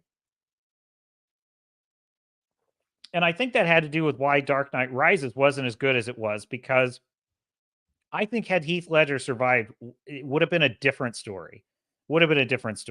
Aaron Eckhart as Harvey Dent, excellent in this movie. So The Dark Knight Rises is my second favorite of all of Nolan's films, and it is truly one of his greatest films ever made. And so now it is time Now it is time for us to reveal the greatest of all of Christopher Nolan's films, and in my view, one of truly the greatest films ever made. A film I will never forget, an experience in the theater that was unlike any other. Truly, truly an impressive achievement of filmmaking, and that would be Interstellar. Interstellar, and it being the trilogy conclusion of Christopher Nolan's time, space, and consciousness trilogy. Memento, Inception, Interstellar. A meditation on space and time, the vastness of the universe. Um, what is what are the connections that transcend space and time between humans? Like it's truly one of the most incredible emotional journeys, and which was not what I expected. I was looking for a cool space journey when I saw Interstellar. I would say this is up there with 2001: A Space Odyssey. This is up there with any of the great space films of all time. And one of the things I love the most about this film is it restored the vastness of space. And it actually took on the real concepts of time dilation, relativity, and put them into a practical story in a way that you could actually feel the existence of those concepts. They absolutely nailed relativity in this film. Some of the most incredible things about the technical achievement of Interstellar. So he wanted to create, Christopher Nolan did, a wormhole. Like he wanted to create a visual representation of a wormhole that would be as convincing and as accurate as humanly possible. So he went and got Kip Thorne. Kip Thorne, one of the foremost leading physicists, uh, experts on black holes and wormholes, all that sort of thing, basically worked on this film. And he used Kip Thorne's exact algorithms to program a bank of, it's, if I recall, it was basically like a bank of supercomputers that ran all the calculations to generate an image of what a wormhole would look like. And what Christopher Nolan was looking for was, well, just give me a basic idea, and then I'll take that over to my visual effects department, and we will construct something that, looks interesting for the viewer, but is close to what it would actually look like. And what happened was it spit out this image of a spherical mirror of space. Basically, what you're looking at in this image here, it's this spherical reflection of space. And that is exactly what the computer created. And Nolan was like, wow, that is stunning. We're just going to use that. And so what you're looking at here is essentially as photo accurate as possible, a representation of what a wormhole would actually look like based on real mathematical equations. When you see the wormhole, the rapidly spinning wormhole in the film, it is one of the most accurate depictions of what a black hole would look like based on the mathematical knowledge that we have that you could ever ask for. There is one thing in this film that to this day I scratch my head. They go to this planet where there's frozen clouds, and somehow clouds that are frozen are floating, and they can land on them. And I'm like, what? I researched for days to try and figure out how this was possible. Like, what is he basing this on? I've never heard of anything like this. And it's total pseudoscience. It's just, I don't know. It was that total fiction. I don't know where he came up with that. Everything else, though, pretty good. And there is one scene in this film. It's like, I would say it's kind of the all is lost moment in the film, which is that their ship is spinning out of control and they have to dock with it. And Matthew McConaughey's character, what was Matthew McConaughey's character's name in it? Oh my god. Too much drinking, folks. I drank for too many years. It's killed all my brain cells. I used to be really good at this. Like right on the tip of my tongue. It's like Scoot or something. What did Coop? That's right. I didn't see it on IMDb yet. Coop, that's what they called him. Cooper. So Matthew McConaughey's character of Cooper is this expert pilot, and he basically has to dock with this spinning out of control ship by hand. And it's just the way There's a scene that is completely outside space and time when he's falling through a black hole and he's able to communicate across space and time with his daughter. It's like it's one of the most incredible sequences in a film I've ever seen. And to this day, it left me speechless. Like I just after I was out of that film, I was like, I was emotionally just drained, but like in a good way. It was my mind was just spinning. I felt like I had been on the other side of the universe for a couple of hours. It was just amazing. So it's a great film. And of course, it features a starship. And as you know, your captain is a great fan of swords and starships. And so it is fitting that my favorite of all Christopher Nolan films and one of the greatest films of all time is a starship film, Interstellar. And the captain scores it 10 bars out of 10 and an eagle, which is something I just made up before this stream because I felt it deserved it. So 10 bars, one eagle for Interstellar, which is the maximum possible score. You only get an eagle if you're one of the greatest films of all time, like in a top 10 list of greatest films.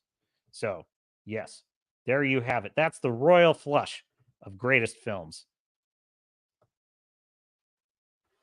And so I think that should fairly put it in perspective because, actually, we're going through the list. So where am I putting Oppenheimer, right? I'm basically saying fourth greatest film. And it could have been his greatest film. It definitely could have dethroned Interstellar. But for just a couple of creative choices, which I think were just going a touch too far. So there you have it, my dear sailors and starnauts. Now, what is essentially the main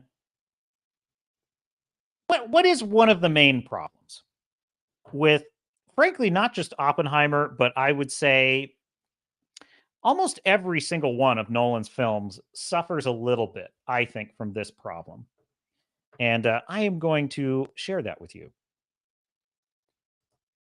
So let me pull up my share tab. Yes, we will share this one. So Blake Snyder of Save the Cat also has a great phrase, which I am very fond of, which is how to keep, or well, I should say the concept is the promise of the premise. What is the promise of the premise? Well, I will tell you, my dear sailors and starnauts. And then Star Fury says, wow, I couldn't disagree more. Truly the most pretentious tripe I've ever seen, and to compare it to 2001 A Space Odyssey make my heart sad, but still love your streams. Oh, man. Oh, well, Star Fury just raked me over the coals, ladies and gentlemen. Interstellar pretentious? I don't know. I don't know if I could. Pretentiousness in all caps. Why are you yelling, Star? There's no need for yelling. There's no need for yelling. No, just well, look, is it a perfect film? No. I mean, I gave it a 10 out of 10 and one eagle. So, I mean, yeah, well, then I guess by my own standards, it's perfect. It's a perfect film. I just told you, like the Frozen Clouds was stupid as hell. You won't get me to argue with that. Why was Matt Damon in it? I don't know. He was in it. He was good in it, though. I guess, what it is with Interstellar, I loved the technical achievement of it. I loved that we got, he was able to recreate a wormhole and he was able to, a black hole, those types of things. And he was able to thread an emotionally powerful story through it.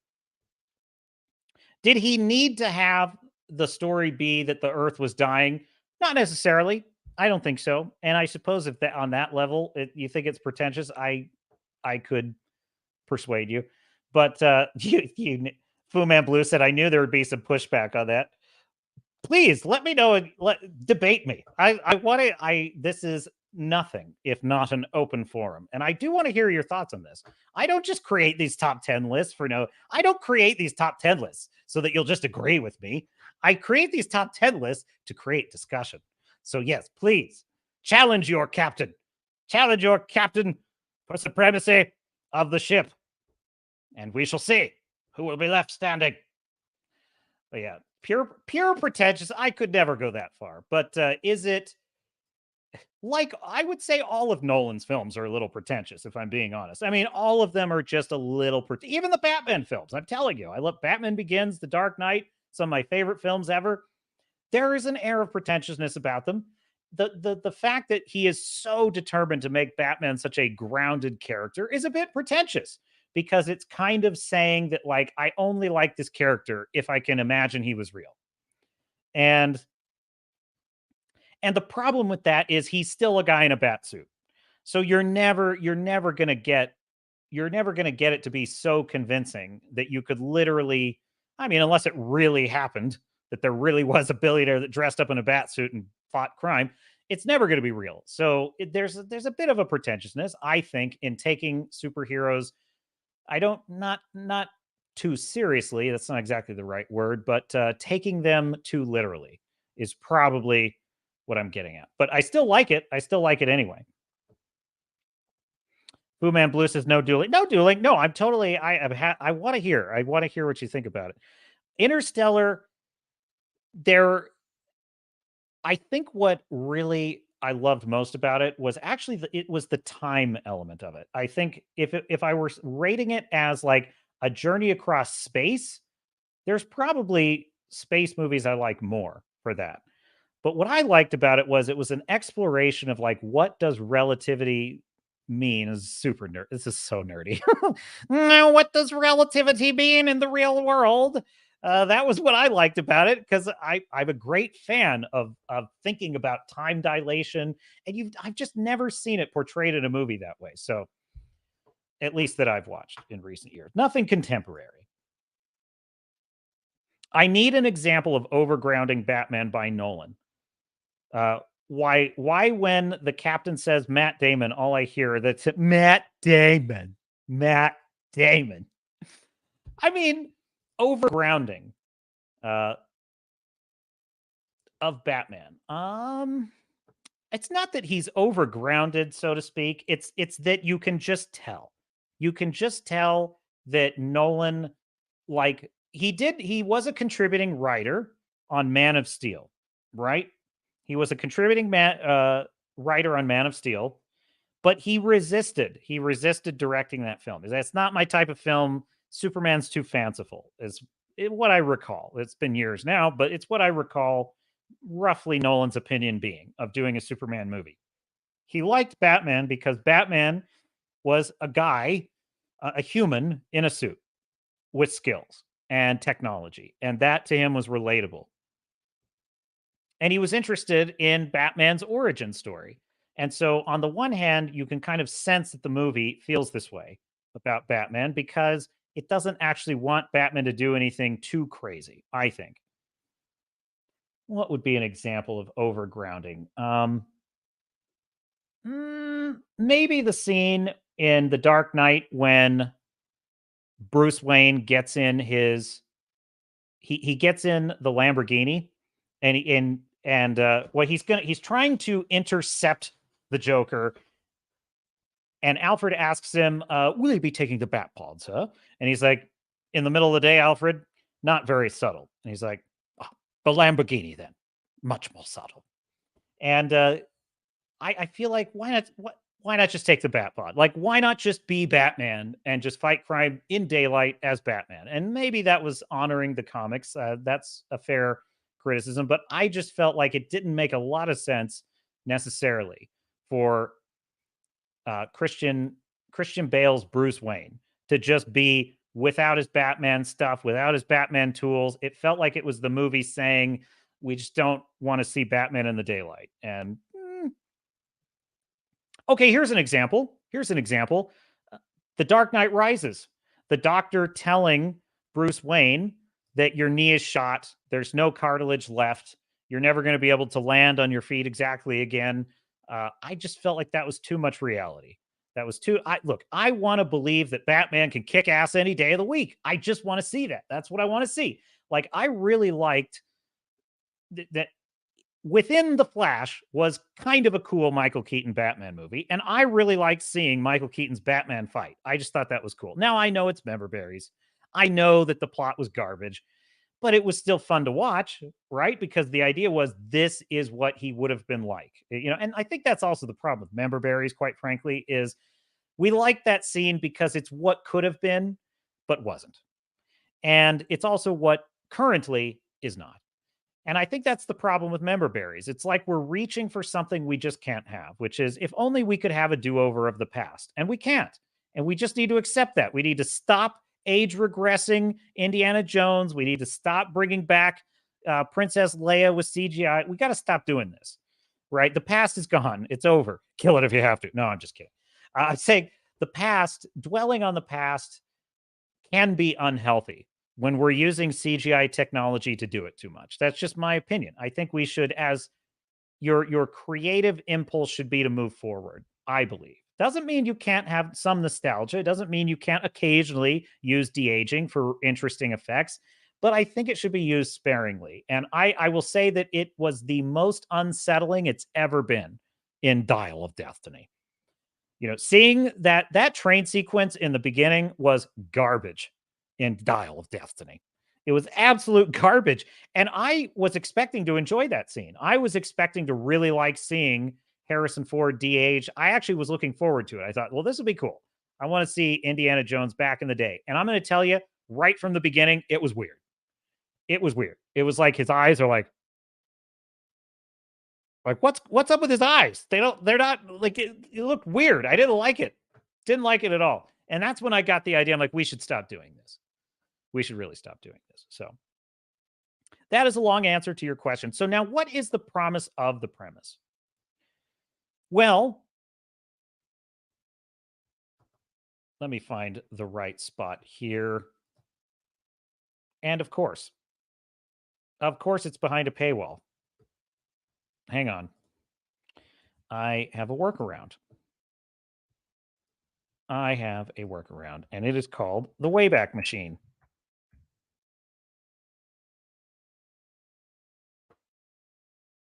You know what? I'll just explain it.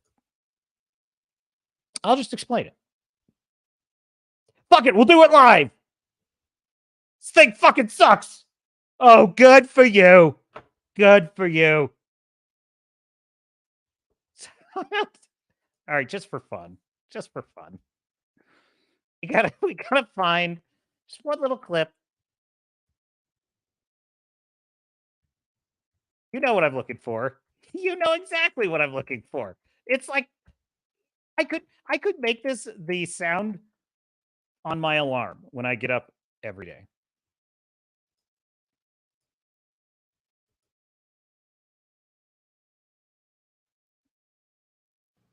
That's tomorrow. And that is it for us today. What the fuck are you doing? Yeah, I don't know. Whatever it is, it's not right on the teleprompter. I don't know what that is. I've never seen that. I want you off the fucking set, you prick. Okay, but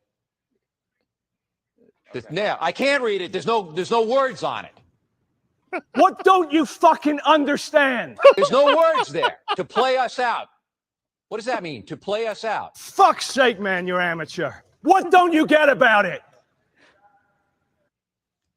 Are you professional or not? I don't know what that means, to play us out. What does that mean? Oh, shut the fuck up. To end the show? No!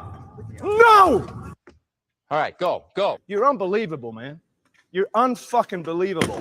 That's tomorrow, and that is... Give me a fucking answer! That's tomorrow, and that is it for us today. And we will leave you with a... I can't do it. We'll do it live. Okay. Let's go again! We'll do it live! Fuck it! Do it live! I'll write it and we'll do it live! Oh, good for you! The fucking thing sucks! To fucking kick your fucking ass! You don't shut up for a second, all right? That's tomorrow, and that is it for us today. I'm Bill O'Reilly. Thanks again for watching. We'll leave you with Sting and a cut off his new album. Take it away. Stay off the fucking set, man. Oh, that's one of my favorite things in life. I'm just going to be honest with you. Oh, da da da da da. That's my favorite part. He's like, oh, well, turn. Oh, da da da da da. Good for you. What don't you understand? I don't understand. Poor, I start to feel sorry for Bill. I do. Star Fury says the problem with Nolan's Batman is he failed to use one of the fundamental character traits. which makes most filmmakers miss that he is the greatest detective, and they never portray that. And they sort of tried, I feel like they tried to do it in The Dark Knight, and it was actually the worst part of the Dark Knight film, I thought, because that whole forensic scene where he scans the bullet in The Dark Knight is the one thing in that film I think is just a total miss. To this day, it's like the Cypher Diaz thing in Attack of the Clones. I cannot figure it out. I've gone on forums, I've gone on Reddit, I've like read through deconstructions of it, I've read the script. I have no idea what the hell that scene was trying to communicate. I was like, oh, he's scanning the bullet to get the thumbprint because that's what he. But how does that tell him when and where the guy's gonna? I cannot figure it out. It really annoys me. I really hate that scene. I do. Every time I watch it, I'm like, oh, here we go. And the funny thing is, it's so well portrayed. It's so well presented. Like just the acting and the intensity of the music, and it's all moving so fast. And it's like the J.J. Abrams effect, right? I'm just like it like lulls you into like caring. And so every time I see that scene in The Dark Knight, I'm like, okay, let me try this again. Okay, so all right, he's scanning it, and the computer's putting all the pieces of the bullet together. Okay, now how does that show where the thumbprint is? I don't get it. I said, what don't you fucking understand? Christ, man, you're amateur. You're amateur. You and me, we're done professionally, is what Christian Bale would say to me. What don't you understand? I'm sorry, Christian. I don't understand. There's a thumb. Oh, yeah. Star Fury says Bill O'Reilly is the best. Well, when he's cussing at the camera, he certainly is. Okay. Now, where were we? This is a professional program. The captain has important things to share with you. We were going to the Wayback Machine, as I recall. So the promise of the premise is essentially the idea that in every film, you start out with fun and games, which is the characters doing what they do, right? If it's a heist movie, we get to see kind of their typical heist. We get to see like kind of one of the cool, like Mission Impossible, perfect example. Every Mission Impossible film starts with a little fun and games, which is Ethan Hunt doing one of his missions, winning the day, saving the day, beating a bad guy, getting whatever the thing is that they have to get and bring it back to base. And then he gets his real mission, which is what gets us into the film. And there's still some fun and games after that. But those fun and games create a premise. And the premise is, what is this movie? What is the payoff for watching this movie going to be? What is the exciting thing I'm in for going to be for this film? And if you ever find yourself describing a film, I was disappointed, it wasn't what I thought it was going to be, I can almost guarantee you that that is because the film did not deliver on the promise of the premise. It was promising you something, and it did not deliver. And I would say Oppenheimer, to some extent, Interstellar, definitely The Dark Knight Rises, definitely Tenet. I mean, a lot of his films fail to deliver on the promise of the premise. They deliver something else, usually. They usually deliver something else that's really freaking cool that you're like, oh my God, that was amazing. But then you think, but I kind of went to that movie because I was looking for the other. Dunkirk. Dunkirk is the perfect example of this. I went to Dunkirk because I know the history of Dunkirk and how amazing that story is. That was the premise that I was going for. I wanted to see the promise of that premise, the miracle of those troops surviving that beach, the miracle of the civilian ships coming across the channel to rescue them, the British stiff upper lip, winning the day. I was so excited for all of that. And what I really got was one of the most interesting and cleverly constructed studies of time that I've ever seen. And it was delightful until I realized that that was not why I went to the movie. And I would say Oppenheimer is not an exception to that for me. It's not an exception to that for me. There were definitely things I was promised I feel like I did not get from that movie. There were other things I wasn't expecting that I did get that blew me away, that were amazing. So that is one of the problems with Nolan's, this is one of the problems with his storytelling techniques, He needs to deliver on that. And by the way, this is something about American Horror Story I really hate, because I'm kind of a fan of American Horror Story, and like I'm half a fan. There's like half of the seasons I like, half of them I hate. And the reason I don't like the seasons I don't like of that show is because they always promise something interesting, like what's an example? American Horror Story 1984. I thought that was going to be super cool because it was like American Horror Story does a, 1980s style teenage, counselors at camp slasher story. And I thought that would be, a la Friday the 13th and stuff like that. And I thought, now that's clever. That's a really interesting place for American Horror Story to go. And it was awful. It was terrible. It was like the killer. Okay. They clearly thought this was good. Ryan Murphy clearly thought this was going to be super scary and interesting, which is the killer at the camp his name is Mr. Jingles. Why do they call him Mr. Jingles? Because he's a janitor. Ooh. And he has a ring of keys on his belt. Ooh. And the keys jingle when he's nearby. Wait a minute. How are you supposed to have tension about a killer stalking you from the shadows when you can hear a ringing, jingling sound whenever he is approaching? Uh-oh. They seem to have forgotten that defeats the entire intimidation factor of a slasher killer. I don't care if it's Ghostface, Mike Myers, name any of them. If you put a bell on them, it ruins all the, so this is my problem, right? And then you have Coven. I hated Coven. I thought this is going to be like Salem Witch Trials. So, of course, I didn't quite understand who Ryan Murphy was as a creator back then. I do now. But I had this idea in my head that it was going to be sort of like the Salem Witch Trials, Blair Witch Project kind of a witch story. And I thought, that's super cool. That could be really interesting. And, Angela Bassett's like voodoo witch priestess character was pretty interesting. Everything else was a bunch of like, it was basically a chick's Harry Potter fantasy is basically what it was. It was like, it was more like what it was more like blue-haired Wiccans think that witchcraft is. That's basically what it was. It was not good. It was not good at all. Freak Show was pretty good. Asylum was pretty good. But you've got to fulfill on the promise of the premise. Now, what genre would I say Oppenheimer is? And this would not be the typical genres. This would be in the Blake Snyder genres. Let me remove that and share new screen.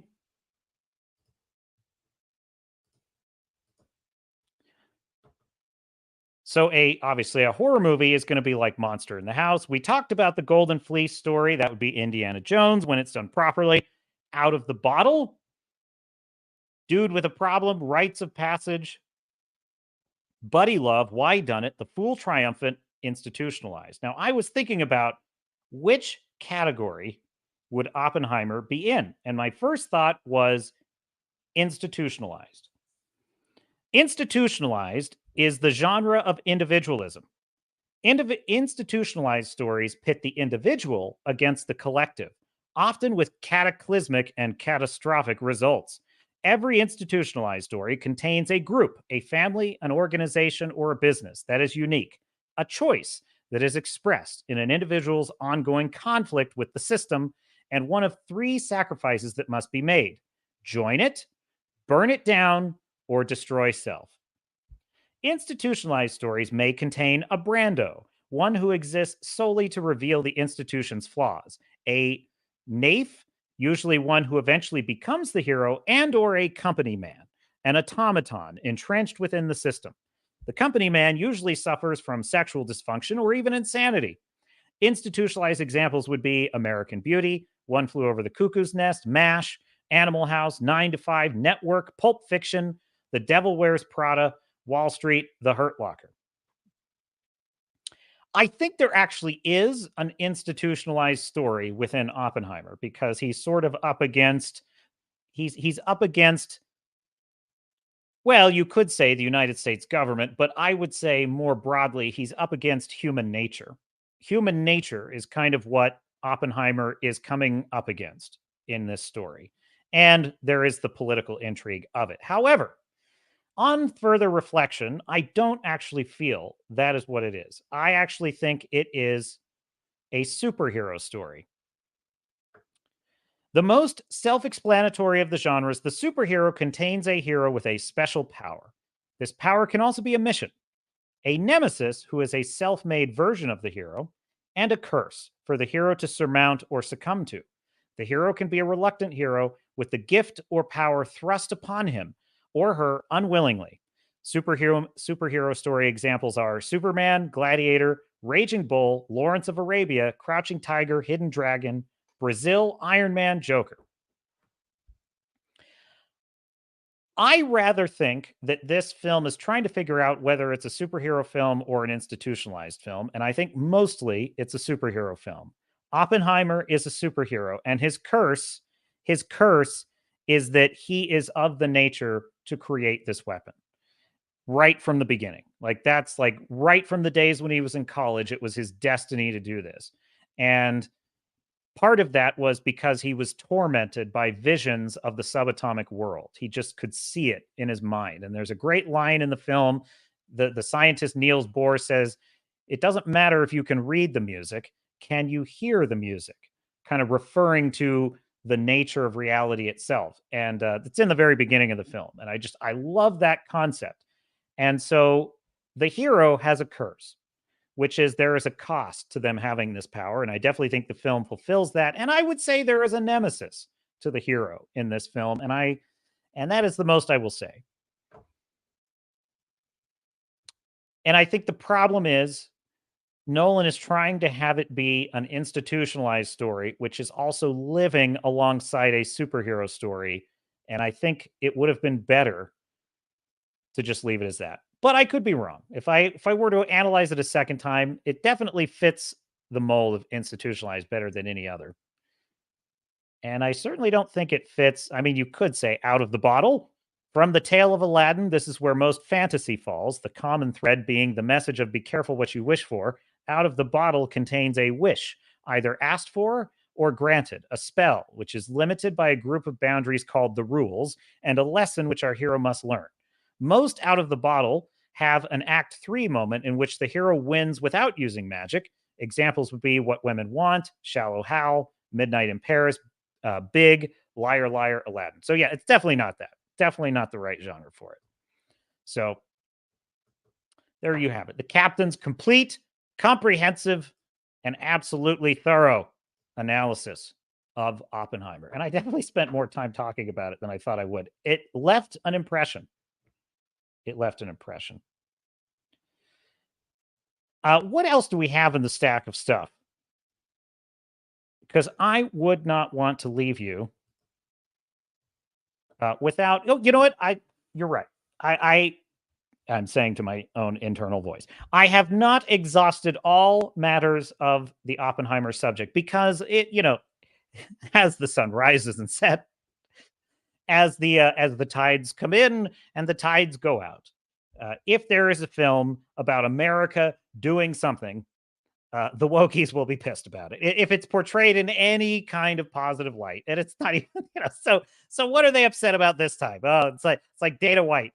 Oh, are they bitching about? Oh, of course they are. Fucking A. So what are they bitching about this time? Well, they're bitching about a couple of things. There's some tweets out there that, there's no Japanese people. There's no Japanese people in a film about Americans in the 1940s creating the atomic weapon. Even though the dropping of the bombs is not shown in the film, we don't get to see any Japanese people in it. And that's very insensitive. It's very insensitive. You know what this would be like? This would be like if the film were about developing, actually, there is a good example. There's another film called The Imitation Game with Benedict Cumberbatch playing Alan Turing, who cracked the Enigma code by creating the Turing machine at Bletchley Park in Britain. And another great film, by the way. I love The Imitation Game. If you haven't seen it, it's excellent. And in that film, there are just no Germans. We don't get to see any Germans, and yet we are watching a film about the man who broke the German Enigma code and used it to kill those poor Nazis. And, you know, it's like you would never hear them about that, would you? You would just never hear that, would you? So they're idiots, but we know this. We know that they're idiots.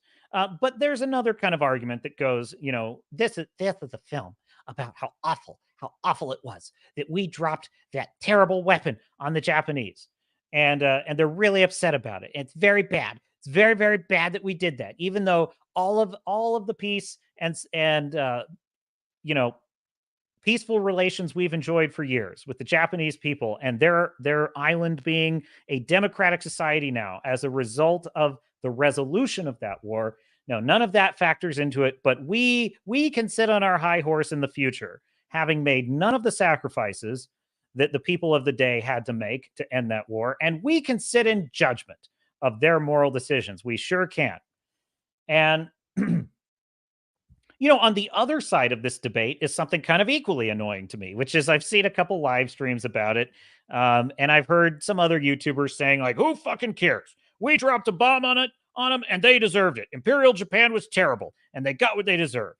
And, you know, quite frankly, I was bored by that argument as the other, because the reality is, I don't think this film is critiquing the United States for dropping the bomb. I think what this film is doing is it's exploring the very real fact that, you know, we won, we had to win, but also it meant we melted people, like we melted people, and there is a cost to that.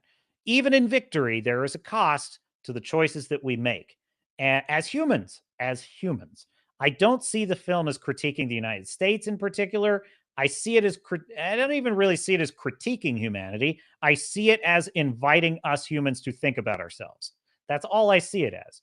And when it's doing that, that's when the film is excellent. That's when it's really the most engaging and moving, and when I really like it. It's when it's you know, wringing its hands about McCarthyism is when the film really gets bogged down. But that being said, so where does the captain stand on this issue? Was it a war crime to drop the atomic weapons, or was it a necessary and patriotic act of achieving victory? And where I fall on it is a little bit of column A and it's a little bit of column B. The way I see it is it was a terrible, awful thing for any human being to do to another. And the way I see it is it was better than the alternative. It was better than the alternative. And it was not done with ghoulish delight.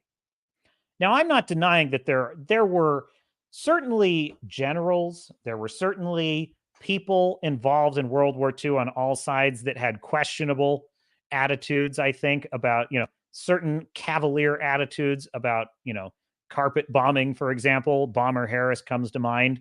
And I do find some of their attitudes about it disturbing, such as who was the general in charge of the firebombing of Japan? His name escapes me.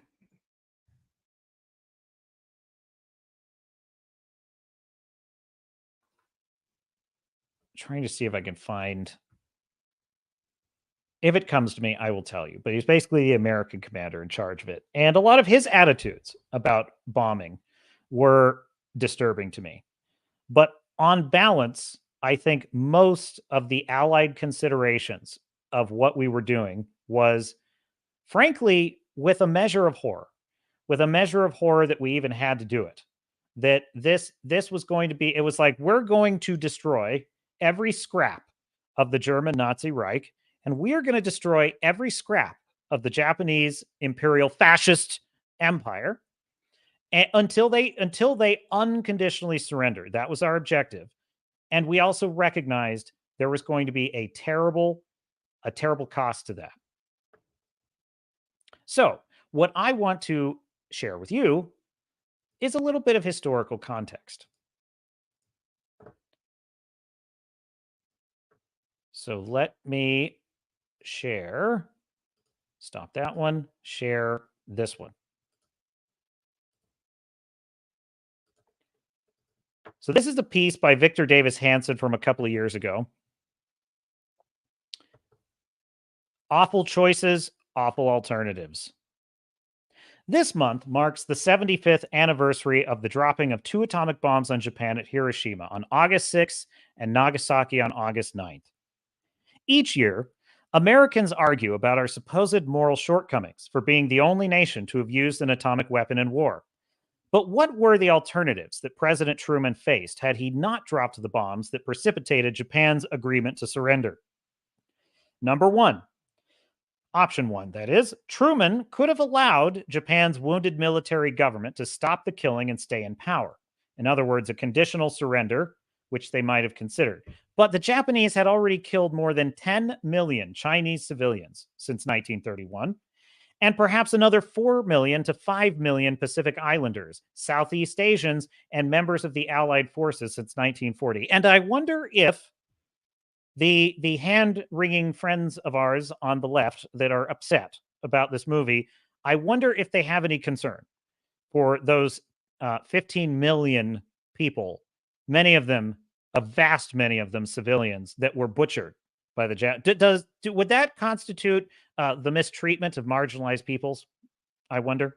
I'm just asking. A mere armistice rather than unconditional surrender would have meant that the Pacific War had been fought in vain. Japan's fascist government likely would have regrouped in a few years to try it again on more favorable terms. And certainly, Tojo and the boys were crazy. They were absolutely out of their mind crazy. They would never have quit. They wanted, when the Emperor of Japan came on the radio, which was unheard of, by the way, in that time. The emperor had his voice had never been heard by the Japanese people before. And when he wanted to go he went on the radio to basically explain we're surrendering and to ask his people to surrender. The military tried to interfere, tried to stop him. They almost executed a coup against him. So they were not going to quit. And we could have kept them bottled up, but it would have been a bottled up tiger that was as fascist and foaming at the mouth as ever. And they would have been a ticking time bomb. But it would have meant not invading the islands, and it would have meant not dropping the bomb. So, fair enough. Option number two, Truman could have postponed the use of the new bombs and invaded Japan over the ensuing year. The planned assault was scheduled to begin on the island of Kyushu in November 1945, and in early 1946, would have expanded to the main island of Honshu. Yet Japan had millions of soldiers at home with fortifications, planes, and artillery waiting for the assault.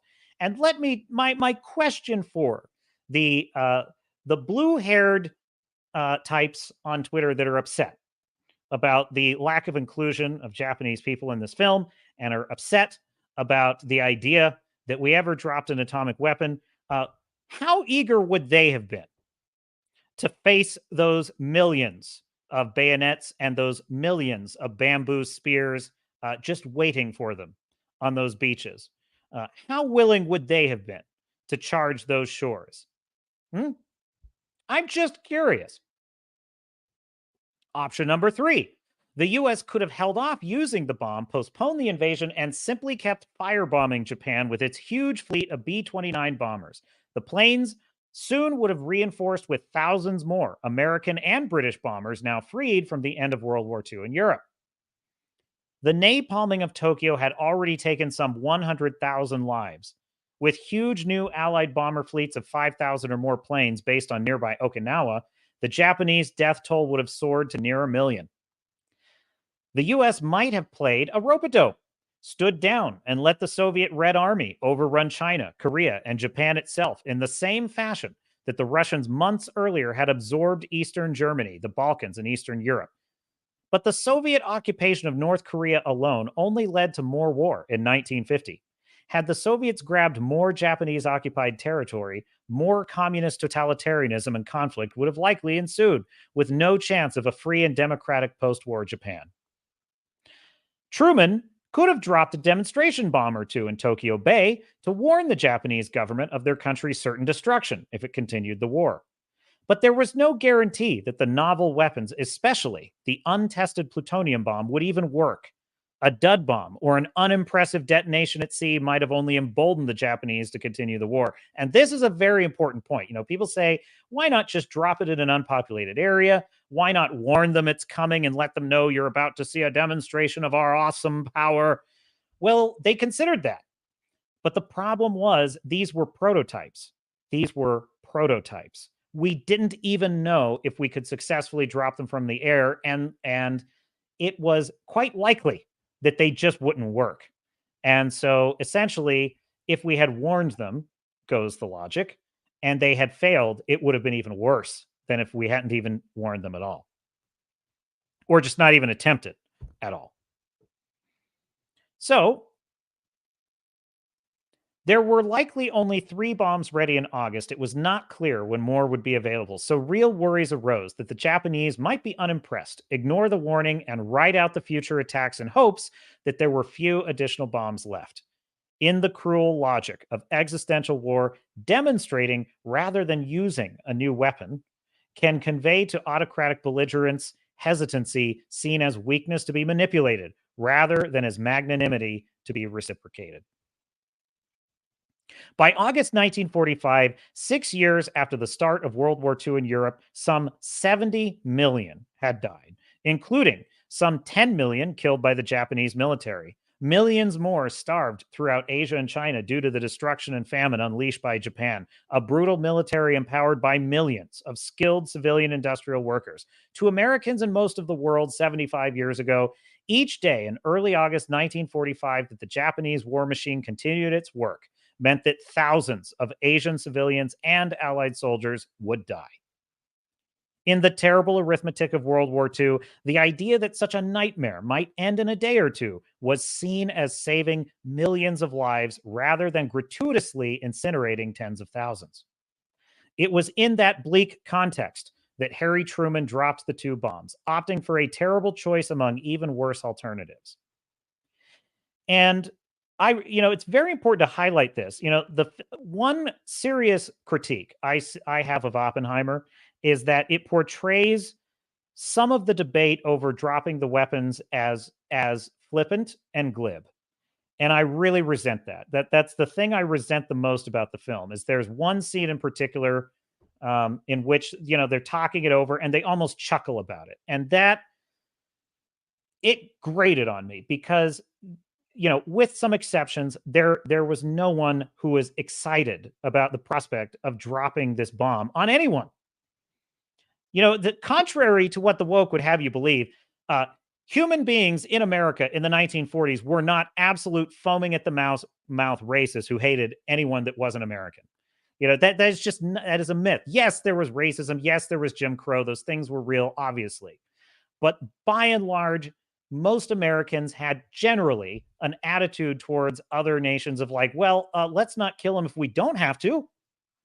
And so this kind of flippant, glib attitude that they portray in the film really undermines the fact that in the real history of it, they were, you have to understand the horrors. Japanese military practices were horrific. They tortured POWs. They ran scientific experiments on them. They murdered, raped, and enslaved millions of civilians. They, comfort women. Hello, they basically raped and murdered their way across continent after continent, island after island, and they would have done it to anyone that was their enemy. Faced with so many soldiers dying in battle, faced with years of bloody, brutal, unrelenting war, here was an opportunity to end it today. And you want to tell me, Mr. Blue-haired, non-binary land whale, you want to tell me that you wouldn't have taken that deal if it was you who had to charge those beaches? I don't think so. I think you would have dropped that bomb and you would have done it happily. And you would have been celebrating just like the rest of America when the Japanese surrendered. Like the rest of the world was celebrating when the Japanese surrendered. And I think that if the bomb had been dropped on Nazi Germany, they'd probably be the happiest about it, right? Oh, punch a Nazi, punch a Nazi. But what about a Japanese Nazi? Would you punch one of those? Now, fortunately, those are gone. I'm not speaking of, in any context whatsoever, modern Japan or modern Japanese civilians. In no way are my comments directed at them. I'm speaking only of the fascist leadership and its followers in Imperial Japan. Just as, when I'm speaking of Nazis, I'm not speaking of all Germans, not even of all Germans of that time. Many Germans were quite opposed to Hitler, including, one who tried to assassinate him, Colonel von Stauffenberg, played by Tom Cruise once, which was a very strange choice, but it's still a good movie. Anyway, so that's not who I'm talking about. I'm talking about the actual belligerents that we were dealing with. And when you're faced with a barbaric enemy and millions dead, people don't even understand. They think of World War II as it was like, oh, it was a few years. It was 10 years of terror. For 10 years, fascism was rising, conquering, threatening people. Then the war years came, and then it was millions of people dying and dying and dying. Just like COVID, just like when we were locked down in 2020, nobody knew when that was going to end, and it was hell. It was hell. To people 50 years from now, looking back and saying, well, it was only a year of your life. What's the big deal? Can you imagine 10 years of hell? You would want it to end by any means necessary. So I am neither gleeful about the dropping of the atomic bombs, nor am I judgmental about it. Because in my view, had I been there in their shoes, I think I cannot say that I wouldn't have made the same decision. I cannot say I wouldn't have made the same decision. That doesn't mean that it was a good thing. That doesn't mean that it wasn't horrific and terrible. And it doesn't mean that we as a human species won't pay a price for it. And certainly, I think that's kind of the point of the film, is that even in victory, there's a price. And that's what I like about. That's actually what I like about the film. So one other thing I wanted to draw your attention to, because you're going to see this on Twitter. You are going to see the blue hairs out there. Hang on a second. I got a clip for you, and then I've also got one more. And look, I was kind of in a pinch. I was up against the clock here. I'm not proud of this, but I'm going to reference a Wikipedia article, okay? I was in a pinch. The captain was trying to do more research for you, but look, this is good enough, because I just want to give you one example. Because I say the fascist Japanese empire, they were butchers. And there's one example that stands easily as representative of the things they did throughout that war. And I'm not speaking of modern Japanese. I'm speaking of the fascist Japanese of that time only. The Nanking Massacre, also known as the Rape of Nanking. Basically, for 6 weeks, they raped, pillaged, and murdered their way through China. They bayoneted women in their genitals. They were that freaking brutal. They dragged people out of their homes and had contests about who could kill the most people with a sword. They were so horrifically brutal. I mean, and there was just no reason for it. They estimate, at least the best estimates, and I think this is very much a low estimate. However, it's from the International Military Tribunal for the Far East, which estimate that at least 200,000 murders and at least 20,000 cases of rape were committed by the Japanese invaders during the invasion of China. I think that is drastically low. I think it is much higher than that, but that is at least one verifiable number. So when people want to wring their hands about the moral calculation of dropping the nuclear weapon, with all due respect, go to hell. Now, I am totally fine with contemplating the morality of it. I'm totally fine with with the moral debate of it. I think we should have it. We must have it. We did a terrible thing to end a barbaric, terrible enemy. And if you think that letting the Soviet Russians take over and run Japan would have been good for Japan or the world, think again. So I'm not speaking of people who say, oh, there are moral concerns. There are we shouldn't have done this for this reason or that. I'm not talking about that. I'm talking about the fake offended, wokies out there that just want to bitch about something. They just want to, it's not even that we dropped an atomic bomb because, like I said, they'd be happy if the atomic bomb were dropped on Hitler. Then it would be the best thing that ever happened. Never mind the 100,000 German civilians incinerated. That would have been just fine because, punch a Nazi. Right? That they would have been just fine with that. So this has nothing to do with their moral outrage about people being bombed. What this has to do with is anything America has ever done that was successful or in its own defense or in defense of the ideas of liberty is to be attacked, is to be questioned, is to be undermined and overturned. That is what this is about.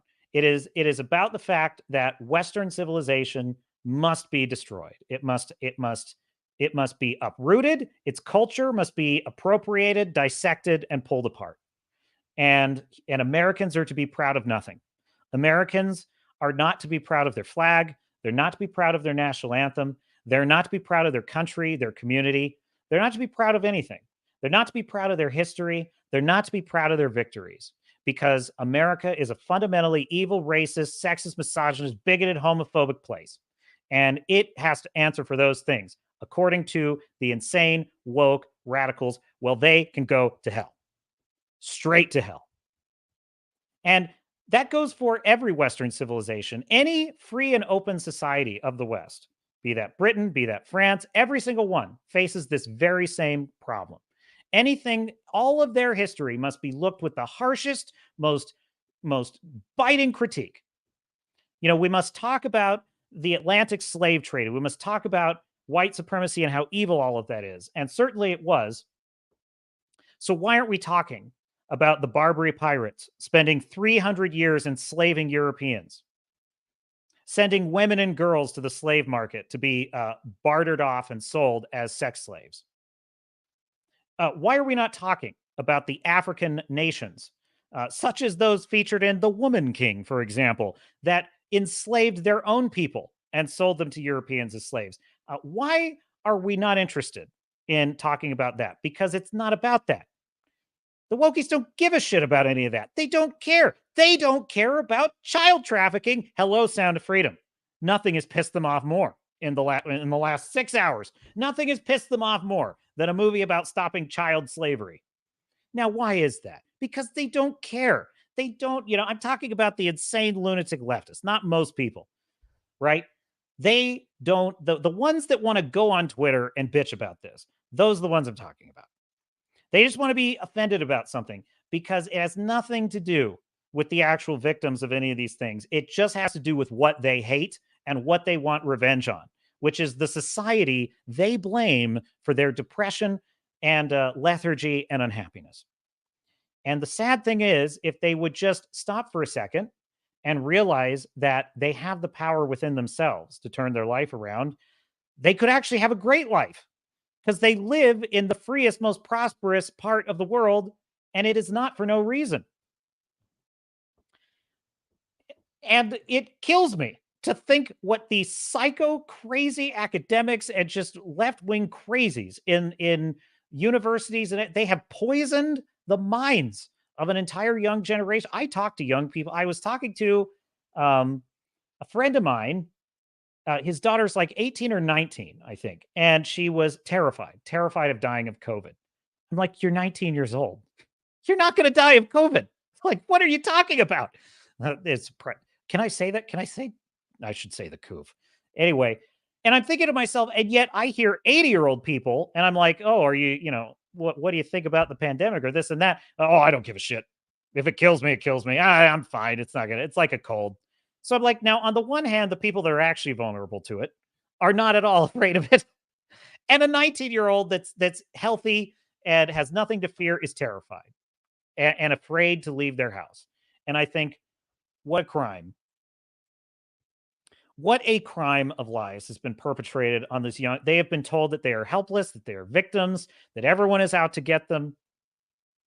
And so when you see people on Twitter wringing their hands about dropping the atomic weapons on Hiroshima and Nagasaki, uh, this is them not having any freaking clue about history, having no clue whatsoever about the context of the time. They were not there. It was not their sons, fathers, brothers dying every single day. It was not their family members they were watching raped and bayoneted in the streets. They were not the ones that were being subjected to that. So I will not be listening to any lectures from the Twitterati on whether or not the atomic bombs was ethical or not. It was a terrible thing. It was a horrific thing. And quite likely, it uncorked a whole mess of evil that we as humans are going to have to deal with for decades, maybe centuries to come. And I hope that we are able to overcome our nature and solve our differences without the use of those weapons ever again. And yet, that war had to end. And it had to end decisively. And it did. So there you have it. And I didn't even have my music. I should have had my music for that. That was Captain, you've outdone yourself, sir. Fu Man Blue says, wow, really slipped up and let us hear him talking to his inside captain. I know. My inner captain and I were having a discussion. We're the council of the officers. Starfury says, plus, if they recovered the dud bomb, they potentially could have reverse engineered the capacity. Yeah, I heard someone say on the Flashcast, hat tip, yellow flash. I saw in the Flashcast, someone was saying the Japanese were only 6 weeks away from the bomb. And I was like, that isn't true. And then I went and looked up some of the history. I was like, no, it's not true. They did have a nuclear program, and Oppenheimer knew that their scientists, their physicists were very talented and every bit as good as the Manhattan Project scientists. The difference is they did not have the resources to accumulate enough I think they didn't have enough uranium and plutonium, and they were having a really hard time getting a moderator. So if you don't know, the moderator is what accelerates the nuclear reaction, and it's either graphite. At this time, it was either going to be graphite or heavy water, and they couldn't get enough of either. So the Japanese were way behind. That being said, they did have the technical expertise to do it. The Germans had the technical expertise to do it with Heisenberg. The problem is they exiled so many of their scientists for being Jewish that they didn't have enough. They had a brain drain. And they were stretched for resources. But had any of those belligerents been given enough time and resources, they absolutely could have developed a nuclear weapon. And if the rape of Nanking is any indication, what do you think would have happened if the Japanese had a nuclear weapon? What do you think the Nazis would have done if they had a nuclear weapon? Oh, they would have used it. And there would have been no little debates about cultural significance of cities. They would have gone right for the jugular. They would have gone right for the city that meant the most to whatever country they were intending to bomb. Hey, Stalingrad is a perfect example of that. Hitler's greatest defeat and the turning point of the war was all for one reason and one reason only, because it had Stalin's name on it and he wanted to take it from Stalin to humiliate him. So yes, if they had had a nuclear weapon, there would have been no mercy. And there would have been no consideration of the human cost. So in my view, it was the Allies that gave great moral weight and consideration to what we were doing. And then went ahead and did it. Open the bomb doors. Let's go. Starfury says, some people use flippancy as a cover for their sheer horror they are feeling. And that is true. This is the thing. And yeah, that's a good point.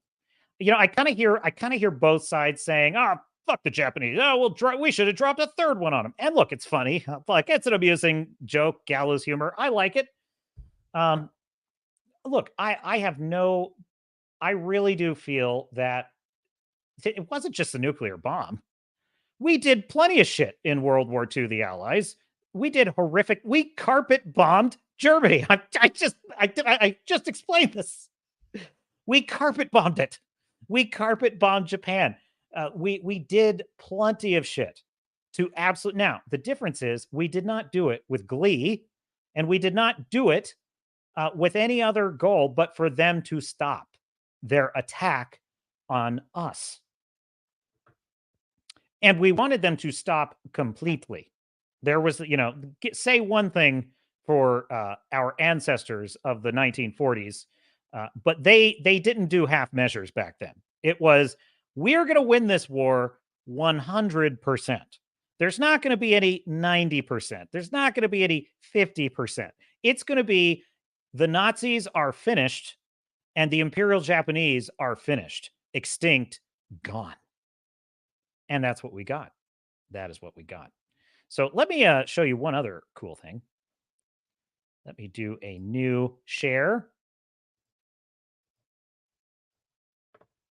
Yeah, I figured out you should be able to hear the audio this time.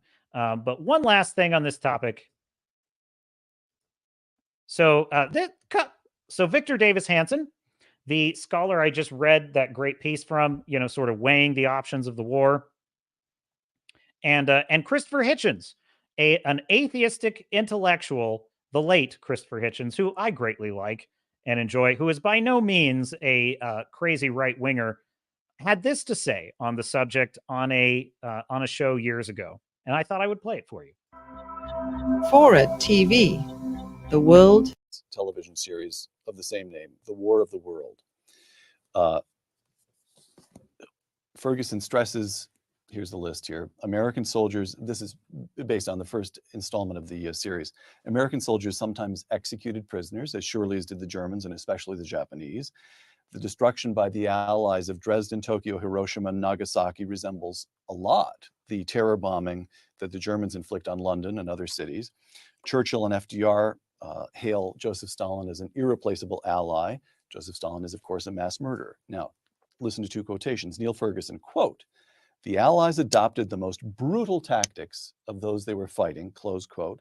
Rush Limbaugh, I direct this one to you in particular, Christopher, quote, "Now we've got this revisionist historian trying to say we're no better than the people we beat because we were using the same totalitarian tactics. This is a latest example of the attempt to convince as many Americans as possible that the United States is no better than any of the worst despots and mass murderers that have ever lived. Thank you, PBS," close quote. So who are you with on that one, Christopher? Rush Limbaugh or Neil Ferguson? Mr. Limbaugh was very flattering about my good self in the New York Times last Sunday. So I yes, suppose he was actually. I suppose I owe him one. Actually, he somehow, try as he may, he could never find my G-spot. I don't understand why people admire him. I just don't. No. Oh, well. I can't. Oh, but, I would love to explain to you why I admire El Rushbo, Mr. Hitchens, but wherever you are. But yeah, so this should tell you he's no fan of Rush Limbaugh, was Christopher Hitchens. But drink just on that can't one get it. But anyway, if I haven't had the advantage of reading Mr. Ferguson's book, I'm an admirer of his work in general. The difference, I suppose, would be this. Germany and Japan in defeat were very expensively and carefully nourished back to life and health and democracy and prosperity. I don't think that would have been the case for a German-occupied Russia or German-occupied United Kingdom. And I think I'd rest my case on that distinction. And we know what happened. And the Japanese occupied Manchuria. Yes. Right. The difference is that in all war, there's a process of brutality, and it becomes. So the Chiron's wrong. This is Victor Davis Hanson here. Becomes worse and worse. Every party to a war, no matter whether a liberal democratic government or an autocracy, will find themselves caught in that spiral, in that descent into barbarity. But the difference between the Allies and Germany and Japan was twofold. Number one, atrocity was incidental. It was not essential to their war making. In the sense that you didn't have special groups of British soldiers who went out and found Jews and slaughtered them, or you didn't have anything like the rape of Nanking, or you didn't have 10 to 15,000 Asians per week being killed in the last years of World War II by Americans and British in China and Korea and Formosa. That's one thing. And the other is magnitude. No attempt to make their own civilians commit mass suicide in the face of defeat. And there wouldn't have been. The other argument is more of a subtle one, and it involves magnitude, which I think Neil Ferguson didn't point out clearly enough, and that is that while there was this difference in the way that, and first of all, Hiroshima was, and really in reaction to the savagery of the island hopping campaign. Right. And people remember after Okinawa, was declared secure, and they looked back and saw 50,000 casualties. The popular American outcry at the end of the war, just 90 days later, was not, we dropped the bomb. But surely you must have, if you exploded it in mid-July, you must have known it was there and you could have avoided Okinawa. Right. So the point that I'm making is its You're magnitude. speaking to the son of a man who was on a ship just off Okinawa and watching kamikaze pilots. My grandfather, my namesake, was killed there. So the point that I'm making is that the fact that in retaliation, to stop atrocity, that the Allies engage in types of activities that kill a lot of people doesn't make it the moral equivalent of people who would have done far worse, only they didn't have the access to the technology or the material resources. There is some very unpleasant stuff, though. If you read the conversations of Charwell and Lindemann and the advisors to Churchill on area bombing, they say, we recommend that you bomb the working class areas of Hamburg because the houses are closer together, the people are packed more tightly. You'll get more deaths per bomb. And remember, these are the areas of Germany that never voted for Hitler. Hitler, I think I'm right in saying that, barely even visited Hamburg, even when he was chancellor, because he knew he was hated there. It was a socialist working class city. It's horrible to think when we ask our rather smug question, what happened to all the good Germans during the terrible period of Nazism? Well, a lot of them were being killed by the RAF. Nagasaki, by the way, was the center of Catholicism in Japan. Yes, took out the one place where there actually a large concentration of Christians in Japan. However, we have ratified this. There is a fundamental moral distinction to be observed, and to miss it is obtuse. That is to say, all three of us agreed that Mr. Rush Limbaugh is correct. Yes, I think this time I have to say so. Yes. And Actually, it's rather got it. It's phrased in a rather spirited way too. Well, that you can count on him for. Ask yourself that the proof of the pudding is in the eating. Imagine a Japanese victory and a German victory.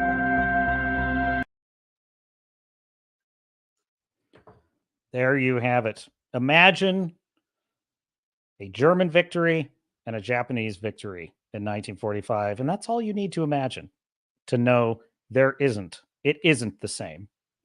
The choices that were made with great moral care. There would have been no moral consideration for us on the other side.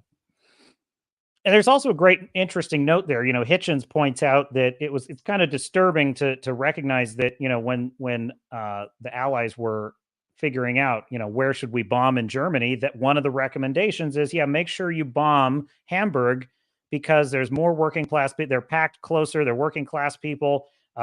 You'll get more there. And those were Germans. So where was the foaming at the mouth racism motivating that? Right? How come there's no hand wringing about, punch a Nazi, right? Oh, yeah. No, it's all good there. So there's no moral hand wringing about the Germans that were dying from the area bombing. So it's a phony fake argument. And there, I've totally debunked it. I've armed you, my good sailors at Star Nuts, with all you would ever need to shrug off those pitiful, pitiful attacks. And what else do I have? I want to make sure my settings are good. Okay, cool. No MacBook audio this time. No, sorry, Bob. So, yes, you are watching the Captain's Cast on the Swords and Starships channel. I am your host, Captain Garrett. Please do like and subscribe. And I do appreciate all my sailors and Star Nuts for lurking, watching. We have just done an exhaustive study of Oppenheimer. And I thought we would just talk a little bit of news. What do you think? Do you think we should? Do you want to hear how Hollywood's doing today? Would you like to know? I think I'll show you. Yes, I do. I think I will share this headline.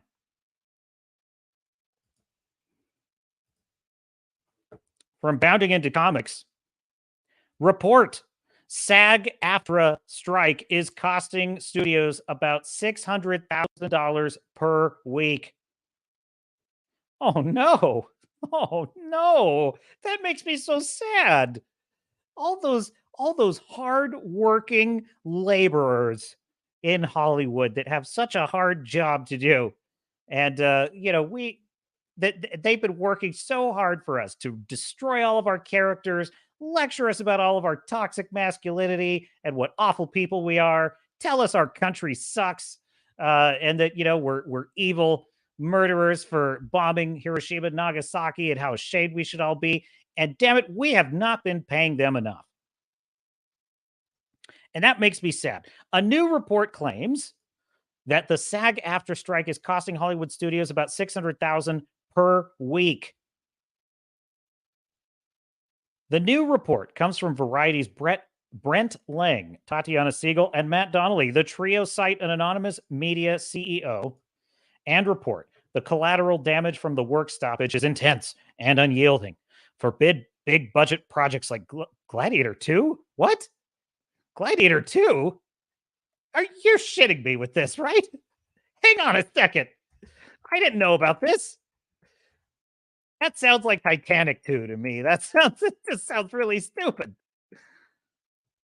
I've totally been sidetracked, my dear sailors and Stardust. No shit. Okay, well, hang on a second. I gotta change tabs here. All right, well, there is Gladiator 2 is taking shape, and the new Ridley Scott movie has an amazing cast. Okay. Release date around November 22nd, 2024 is what they want. What's it going to be about? What could this possibly be about? I'm just skimming this article here. Connie Nielsen is set to reprise her role as Lucius's mother. I mean, Connie Nielsen, always a pleasure to see her. Digimon Hansu and Derek Jacobi also returning. Oh no. Oh, my dear sailors and Stardusts. No, you're not going to like this news. Guess who else is going to be in it?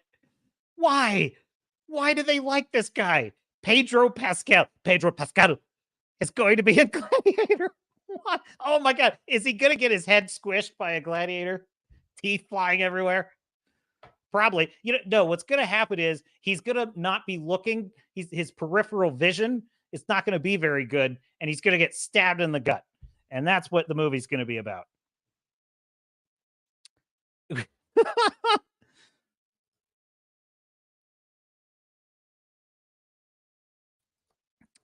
Sorry, cough button. That I can't believe this. This is Titanic. Denzel Washington is going to be in it. Denzel Washington. What is this going to be about? No one's going to be able to follow Maximus Decimus Meridius, Commander of the North, the Felix Legions, husband to a murdered wife, father to a murdered son. I will have my vengeance. It's one of the greatest films. Oh, Ridley. Don't do this. Oh, God, there's nothing they won't ruin, isn't it?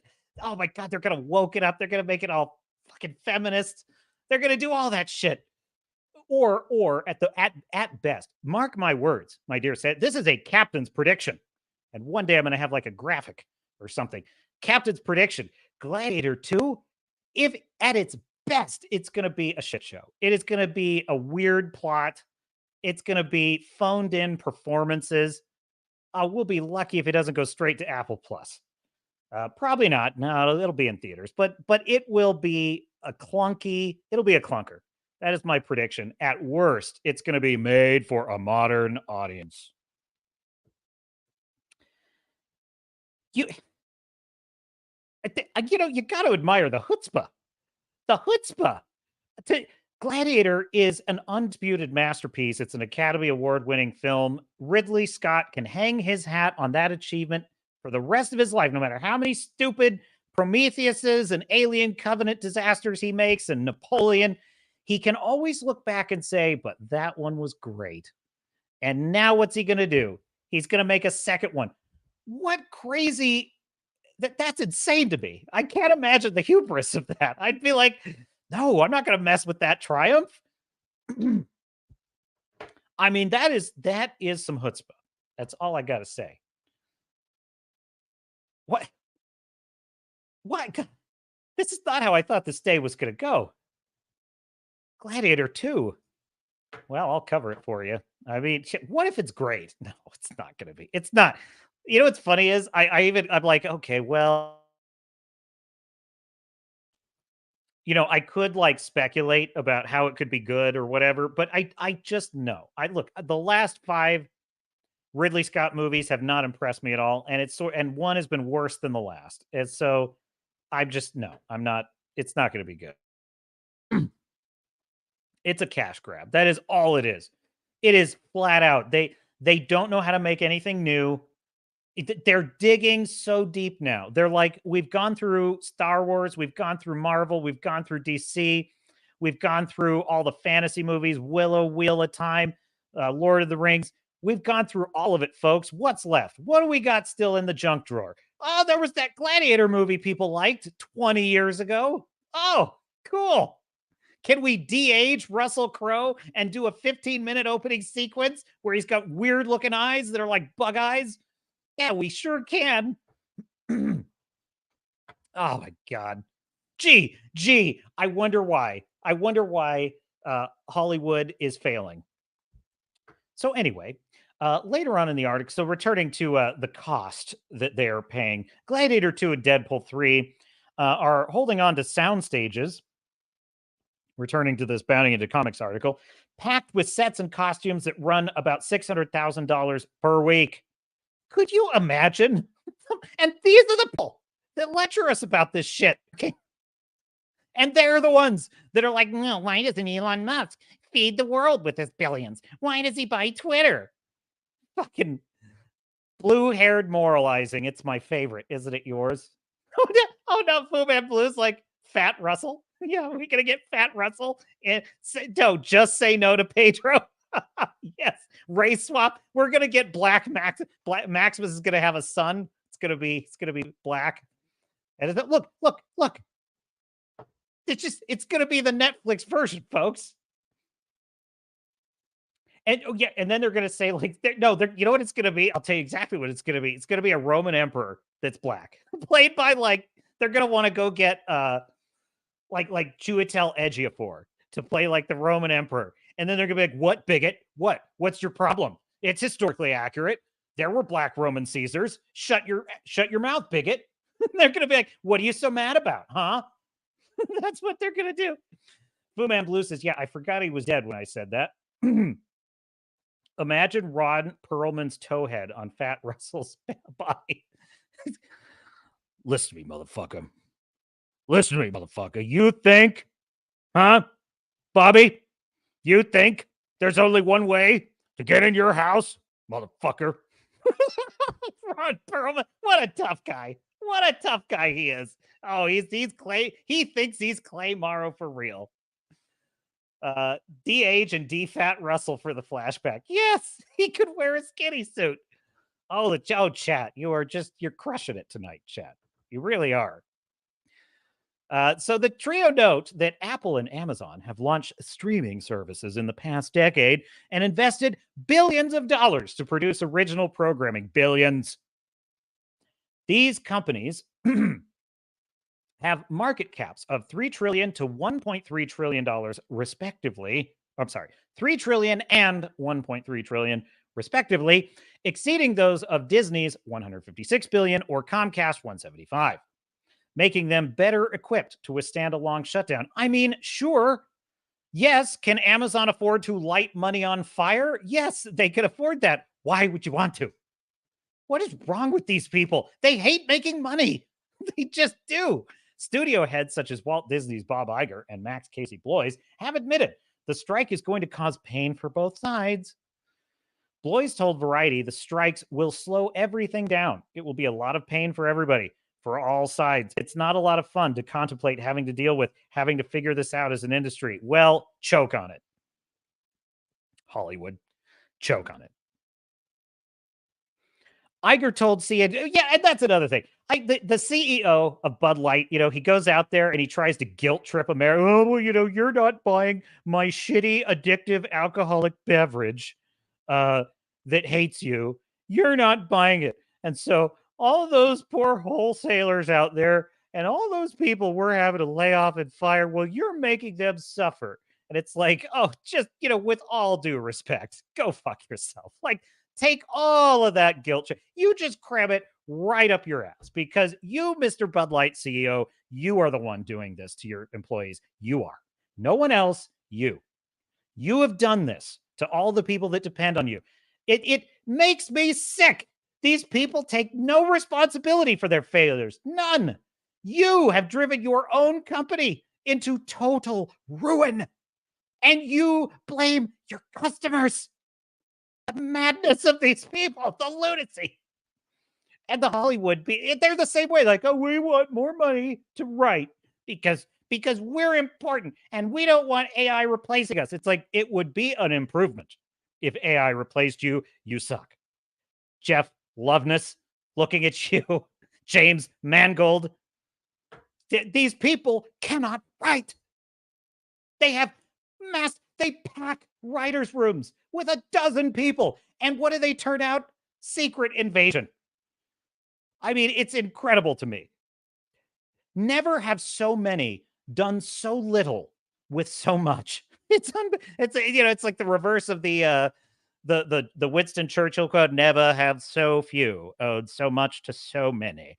And it's like, never have so many done so little for so many. It's like this. I understand any labor organization's desire to work on the behalf of its members to get, the most compensation and be compensated fairly. This is old Bobby Iger's quote, isn't it? Yeah, this is old Bobby Iger is what he had to say. We've talked about disruptive forces on this business and all the challenges that we're facing and the recovery from COVID, which is ongoing, of course. Yeah, it's never over. The COVID is never over with these people. It's not completely back. This is the worst time in the world to add to that disruption. Unless you're a hated indie movie that you tried to shutter called Sound of Freedom that is crushing it. I understand that any labor organization's desire to work on behalf of its members is to get, the most compensation and to be compensated fairly based on the value that they deliver. We managed as an industry to negotiate a very good deal with the Directors Guild that reflects the value that the directors contribute to this great business. We wanted to do the same thing with the writers, and we'd like to do the same thing with the actors. There's a level of expectation that they have that is just not realistic, and they are adding to a set of challenges that this business is already facing that is, quite frankly, very disruptive and dangerous. Now, isn't this Rich? He's sitting there saying, like, he's basically doing the Office thing where he's like, what would you say you do here? When really, we as the paying customer are basically saying to all of Hollywood, to Bob, to the writers, to the Film Actors Guild, we are saying, what would you say you do here? Just like for real. What is your job at this company? You don't write. You attack all of your customers and call them bigots and say that you hate them and that everything you're making is not for them. You release failure after failure. You the producers and owners of these companies claim that you're not responsible for any of these failures. What would you say you do here at this company? We filed TPS reports on how bigoted our fans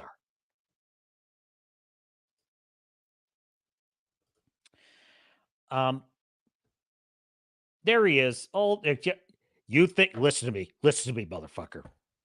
You think there's only one way to lose your house? Huh? You gonna attack workers? Huh? Where is I want my Ron Perlman clip.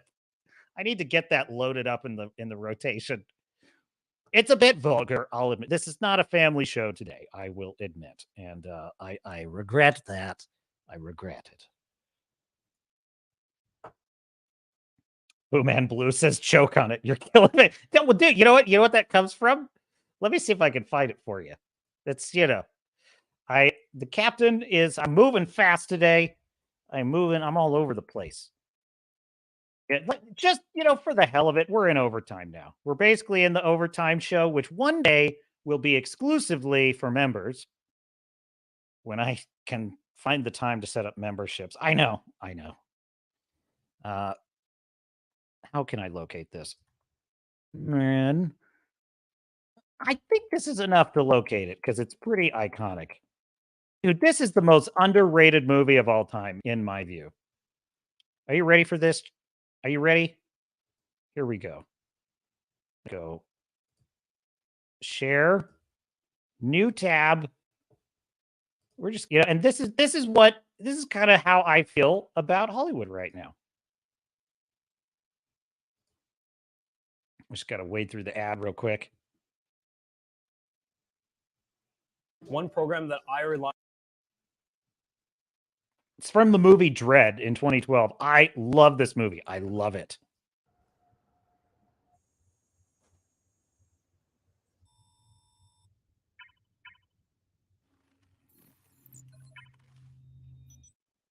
Inhabitants of peach trees.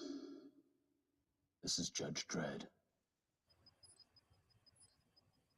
Let him talk. In case you people have forgotten, this block operates under the same rules as the rest of the city. Mama is not the law. I am the law. Mama is a common criminal. Guilty of murder. Guilty of the manufacture and distribution of the narcotic known as slow-mo. And as of now, under sentence of death. Any who obstruct me in carrying out my duty will be treated as an accessory to our crimes.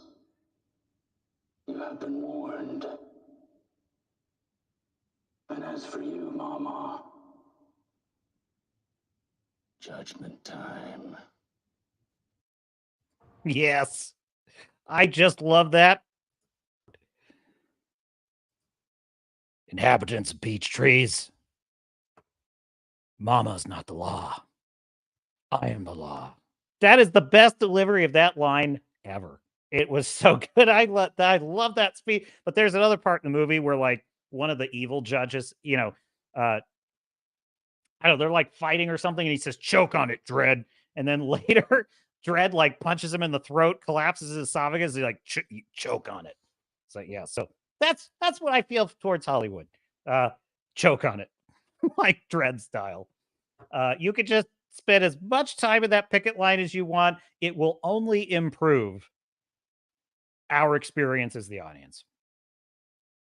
There is nothing they have to offer us anymore. I remember the first writer's strike.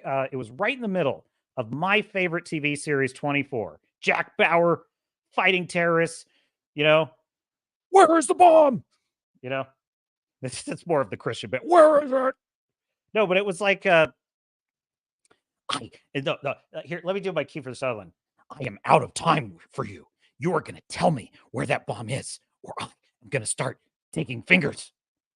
Something like that. That's not my best. I'm no good at Kiefer. But I will say this. I was pissed that 24 was on hiatus, and that was back in the day when TV had something to offer. It has nothing to offer now. There's nothing that they have that we want. There's nothing they have that we want, and that's their problem. They think that they're out there on that picket line. Oh, gee, they're sweating now, those customers, those fans. They want us back now. They sure do. It's like, what? So you can turn He-Man into a they, them? Like, fuck off. Nobody wants you back. It's like, go sit there on the picket line and sip lattes and complain about shit. That's what you're good at. So complain about it to each other. Leave us out of it. We're just going to go over here and watch Sound of Freedom. We're going to go over here and order our ISOM comic. We're going to go over here, maybe pick up Galaxy Born when it's ready. That's right. Fu Man Blue says, I learned so much about how to hurt people from 24. Yeah, in retrospect, it went a little hard in the paint with torture. I will admit that was a bit overboard. But hey, Jack Bauer, he was in a tough spot. He had a ticking clock, man. Hail Isom, crushing it over there. Ripaverse Comics. Yeah, oh crap. I just remembered. I have stuff to order from ISOM. I knew I was forgetting something. So yes, I have more stuff I need to order for ISOM. So I can do an Iron Age review. Dude, his new covers are awesome. Really awesome. Okay, what else did I want to show you? I'm thinking... Oh, yes, of course. Oh, my God. Is this woman not gorgeous? Look, I said this before, and I will say it again. Phoebe Waller-Bridge thinks that she is as charming and intelligent and beautiful as this woman. And she most certainly is not. Oh, my God. There you go. You're welcome, chat. There's a palate cleanser for you. Mission Impossible star Haley Atwell admits Hollywood is an industry on its knees in more ways than one. During the London Equity Actors Rally, Mission Impossible Dead Reckoning Part 1 star Haley Atwell, which, by the way, I need to get back and see that again because it is excellent. She admitted that Hollywood is an industry on its knees. You can't tell me she didn't partially intend that double entendre. You can't... Oh, dang it. These ads, man. Founding in comics is getting worse all the time. Hang on. There we go. Maybe I can get it to... My page is freezing on me here. Fu Man Blue says, thank you, Captain. She's beautiful. You know, it's amazing. We get so much shit for like hate. We hate female characters. We hate strong female characters. It's like, dude, Haley Atwell. And by the way, I was expecting her to be annoying in Mission Impossible. I'm dead serious about this. I like Rebecca Ferguson, but the insertion of another, like, not even just that she's it's not that she's a female character, it's just the insertion of another new character I felt like could be distracting. And I seen her as like Captain Carter, which frankly kind of appropriated some of Steve Rogers' character. I mean, she says I could do this all day in Doctor Strange Mom, which is, that's not a Captain America line. That is Steve Rogers' line from when he was, you know, skinny and getting bullied. So there's a little bit of a bias there because it kind of annoyed me that they were sort of replacing Captain America with her. And so I was all ready to be just a bit annoyed that she was in Mission Impossible. She was charming. She was stunning. She had vulnerabilities and weaknesses as a character. She had cool talents as a character that complemented the other characters on the team. She was great. That's all you have to do. Just make her a good character. No problems. And have her, instead of saying she's beautiful, have her just be beautiful and not say it. That's all I'm saying. Anyway, she was saying that, oh, geez, these ads. Hollywood's an industry on its knees. Got that part. Oh, there she... I mean, she looks good as Captain Britain. No complaints. I mean, she could use like... well, never mind. Anyhow, as the Screen Actors Guild American Fed... You know, they got a hat tip for the Union Jack. Always a pleasure to see the Union Jack. As the Screen Actors Guild American Federation of Television and Radio Artists, SAG-AFTRA, actors strike enters its second week, members of their United Kingdom counterpart Equity, including Succession star Brian Cox. What an actor is Brian Cox, by the way. Mission Impossible star Haley Atwell and Selma star David something, came out in solidarity in London's Leicester Square. Despite declaring unwavering solidarity with their American counterparts since the strike started, the UK anti-trade union laws state that SAG-AFTRA members currently working under an Equity UK collective bargaining agreement should continue to report to work. Nevertheless, Equity General Secretary Paul Flynn, there's a lot of titles, told Deadline, we are not going to have the UK used as a backdoor to undermine SAG-AFTRA's dispute. Last week, when our brothers and sisters in SAG-AFTRA went on strike, we said we would stand in unwavering solidarity with them. Today, our members made good on that promise. But they are just dramatic, aren't they? I suppose that's appropriate.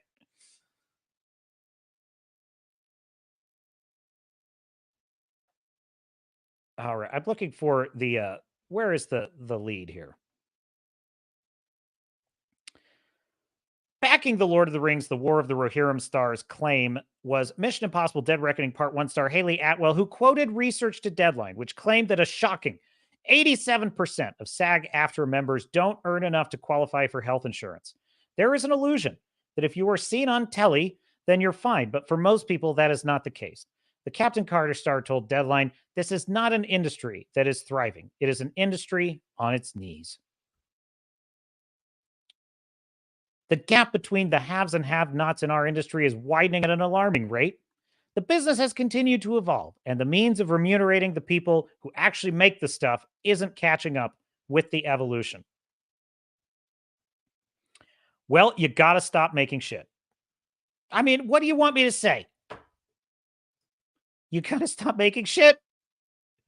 A rising tide raises all. But, now I just would say this, and not to Miss Atwell in particular here, but just to these actors that go on Twitter and they want to opine about everything. It's like, if you would stop attacking your customers, you might actually have your customers supporting you. If you were writing great films that honored characters, honored the lore, treated the fans with respect, and, honored their characters and stopped telling them that the way their characters were made 20 years ago, 40 years ago, 50 years ago was somehow inherently evil and wrong, and instead portrayed them the way they were expected to be portrayed, Galadriel as a wise sorceress leader rather than a asshole in armor.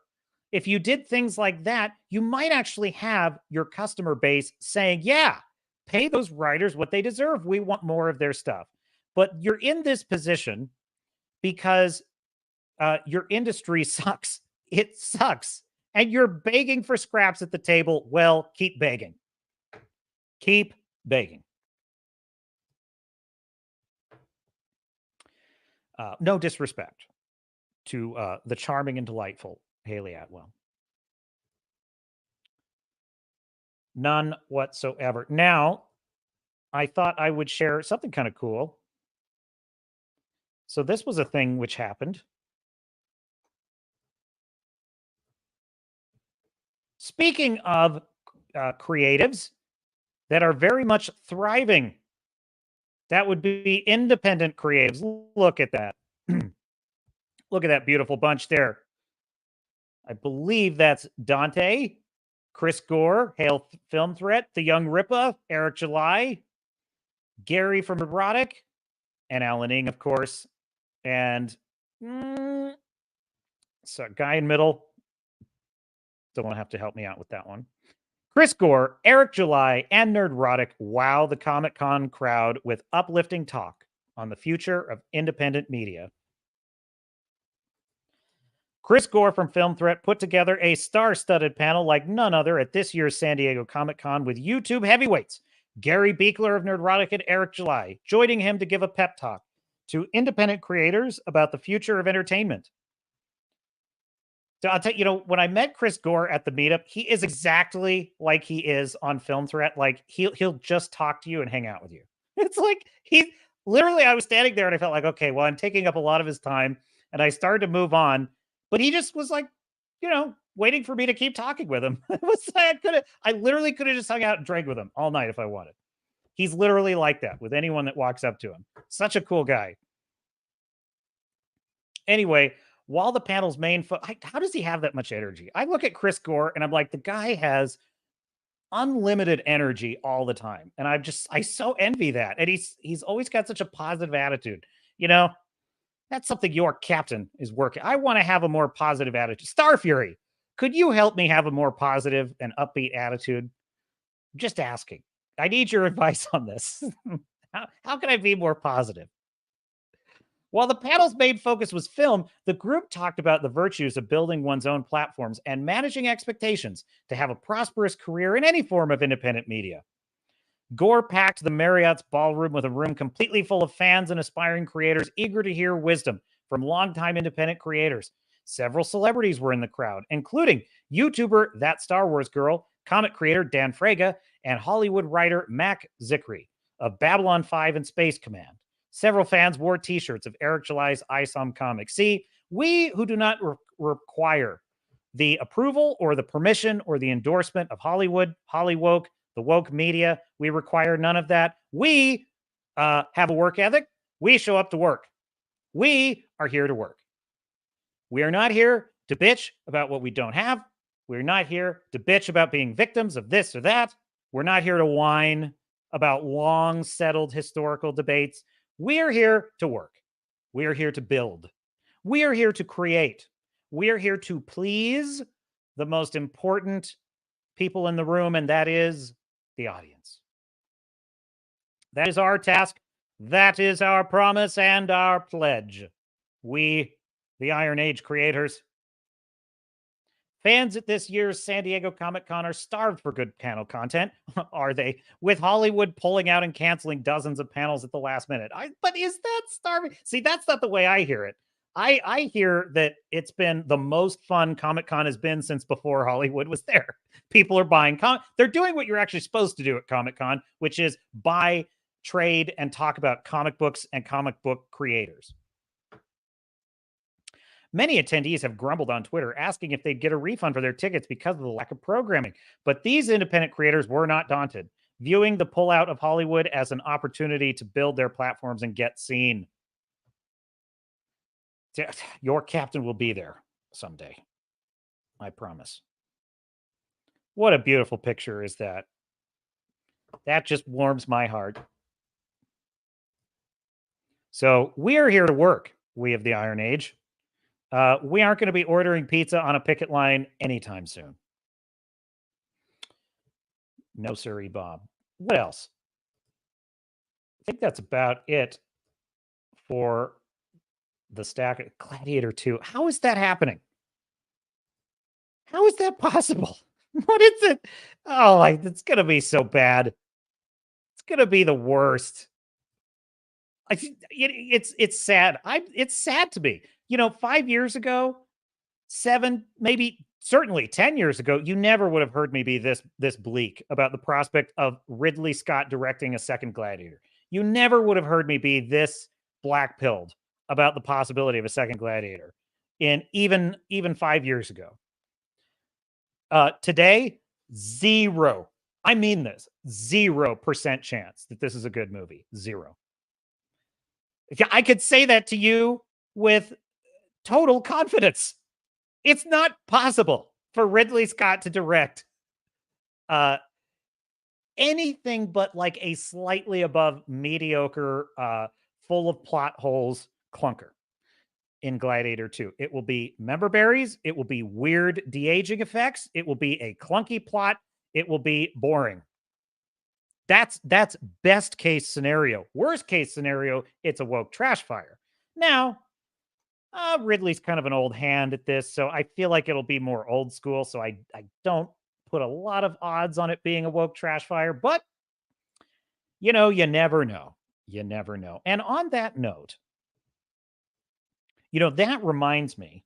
Oh, by the way, speaking of Dredd, before I move on from that real quick, did you hear that should a certain orange man be reelected as the president of these United States, he will be seeking for all child traffickers, after seeing the film Sound of Freedom, for all child traffickers, he will be seeking the death penalty.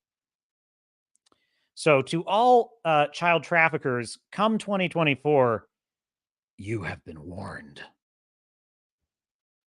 Tell me if that doesn't make you happy. The penalty will be death. Now, Napoleon. I bungled this on the last stream, and maybe this is torture. Look, I'll play a little bit of it. The stream's going to be demonetized. It was, this is crazy. You couldn't hear it on the last. They still demonetized me on the last stream. I'm like, how is that fair? You didn't even hear the sound. But whatever. Okay. Hang on. Here we go. Star Fury says seems just about right.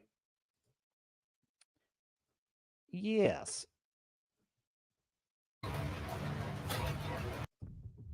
Here we go.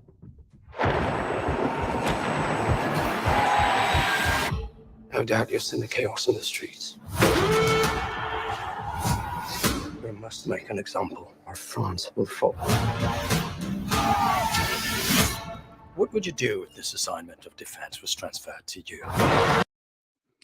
Can you believe this?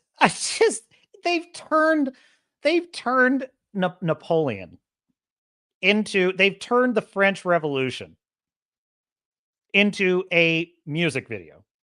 It's just, I've said this, it could be just a bad it could just be a bad trailer. Maybe the film itself is sober. I mean, on paper, Joaquin Phoenix is Napoleon. This could be amazing.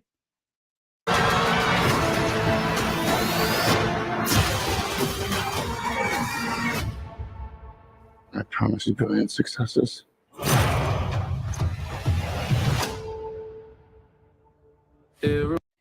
That said, I feel like Joaquin is playing this a little bit too Joker. He's playing this a little bit too Joaquin. He's got this kind of like morose presentation of the character here. And I actually don't feel like that's Napoleon. Napoleon was a man conquering Europe. I mean, the guy had energy, okay? The guy had a mission. He wasn't moping around. Oh, I'm so sad about everything.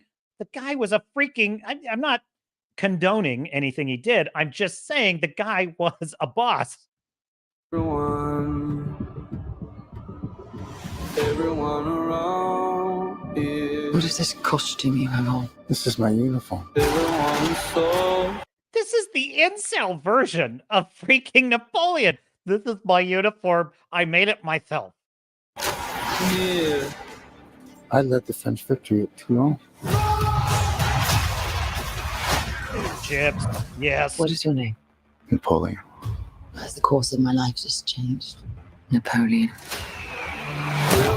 Get it? Because he's Napoleon, so that's important. It's like, who are you? My name is Khan. Who? I am destined for greatness. But those in power will only see me as a sword. I suggest you take the throne as a king. Holding on. Shall we vote?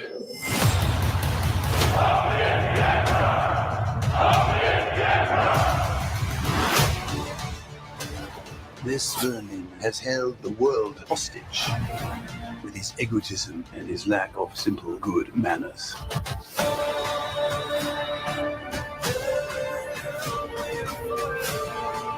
You think you're great. You are just a tiny little brute. There's nothing without me. Nothing without her. She's a hero. All of Europe is uniting forces against me. What's the outcome of this if you don't succeed? Your Majesty, we are discovered. Good. Guys! It's a trap! I'm the first to admit when I make a mistake.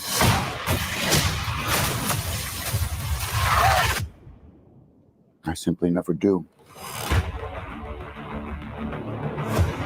Napoleon. Only on Apple Plus. You've never seen the French Revolution like this.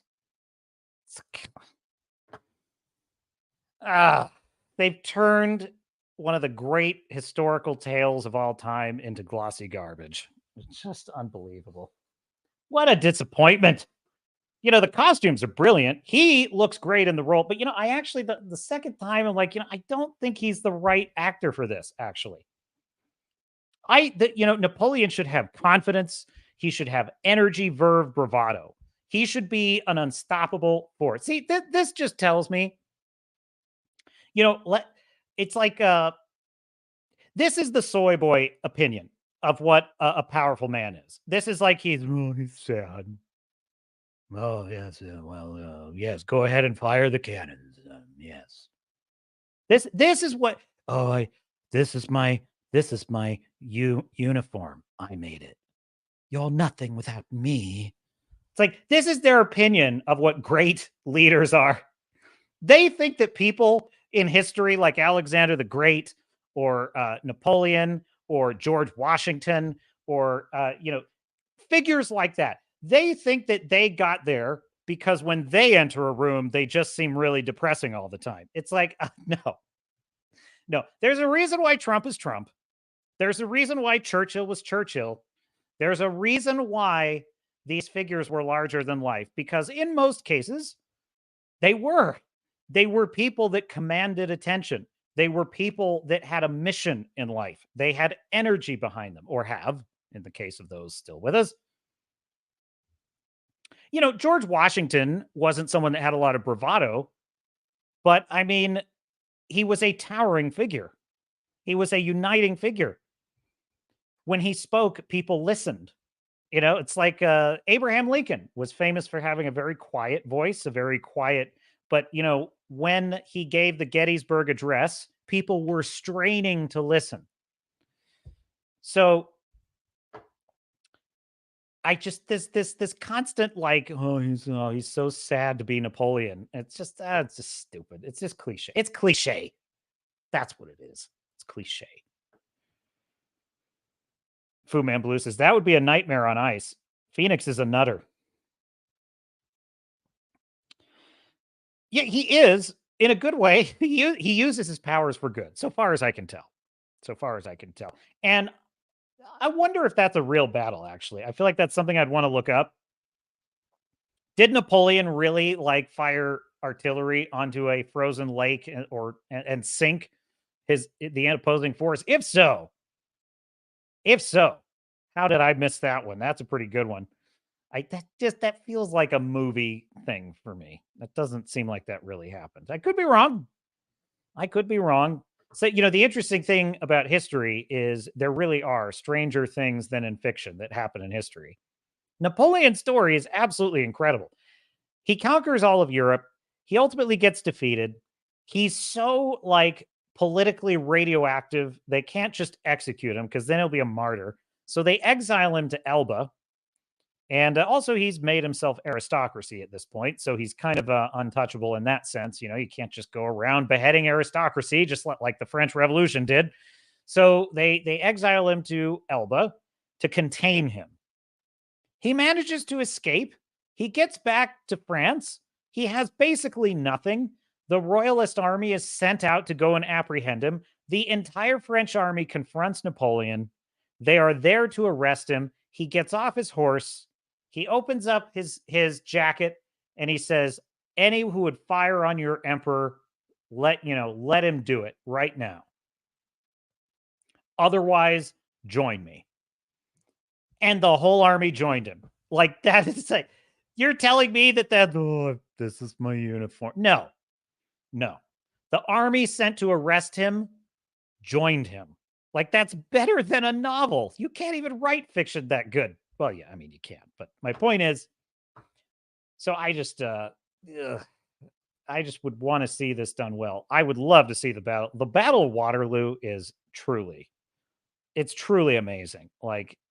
It was a clash of the Titans. Lord Wellington versus Napoleon, and it was a hard-fought battle. Wellington spent years studying Napoleon, studying his tactics. It was like he prepared his whole life to beat Napoleon on that second go around. So, in any case, well, there you have it. So we have gone through the entire stack of stuff. We have talked about Oppenheimer. Listen, my final thoughts on Oppenheimer is it really is a great film. And I am only disappointed that it didn't achieve quite the level of greatness I had hoped for it. So, but that being said, quite the experience. And it's a movie that'll make you feel something. There's a lot of films these days. I go in, I'm like, I feel nothing. I just feel nothing when I watch these films lately, especially Marvel films. I was blown away by Winter Soldier. That was one of the coolest freaking movies I'd ever seen. And it's now I watch a Marvel film and I'm just so bored. I'm just okay, please, can we finish with the death rays already? I don't care. Oh my God. Secret Invasion. I didn't even get into Secret Invasion this time. We'll get into it another time, but I'll just tell you this about Secret Invasion. It is the perfect representation of just everything Marvel has become. It is nothing happening. It is him sitting in freaking restaurants and bars and apartments too, drinking and just talking and being behind what's happening in the plot all the time. It's the most, I cannot tell you the level of anxiety I get watching Secret Invasion. I'm like, oh my God, please. It's like, it's watching that show is like you're trying to push a glacier. It's like you're trying to push a glacier forward and it just won't budge. That's what that show is like. Dude, they have broken the Marvel Cinematic Universe with this show, by the way. They have gutted the entire chronology of the entire MCU. They've gutted all of phase 1 with this. They've implied that essentially, but not that they haven't done it with the other shows too, but like this one in particular, they have basically established that the Skrulls have been on Earth influencing all of human politics since before the first Marvel Cinematic movie. They have basically implied that S.H.I.E.L.D. has only... Nick Fury and his position as S.H.I.E.L.D. only exists because of what the Skrulls were doing, not because of their spying. And somehow they also missed that Hydra was there. The Skrulls were operating a secret empire in S.H.I.E.L.D. authorized by Nick Fury on his behalf because he's a mediocre man who didn't really earn his title. He just got it because he was rising on the backs of the Skrulls. And the Skrulls did not know that Hydra was there. Do you know, this just made me think of something. Do you know how good this show could have been?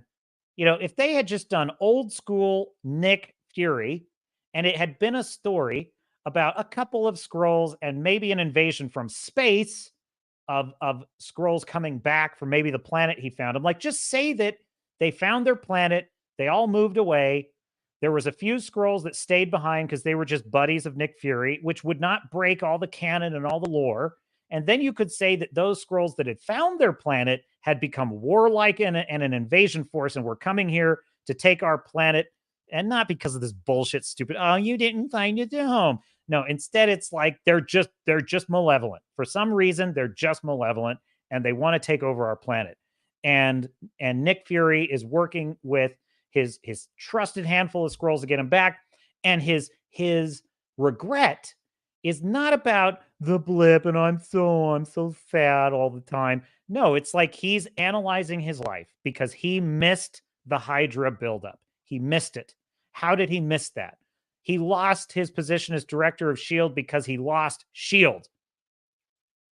Not this blip crap. He lost S.H.I.E.L.D. to Hydra. And so what he has been doing since that event is spending years trying to diagnose and build a system that would never fail again. Imagine if the show, Secret Invasion, began with the reason that Nick Fury is up there in that base is because for 15, 20 years, he's been rebuilding S.H.I.E.L.D. better than it ever was.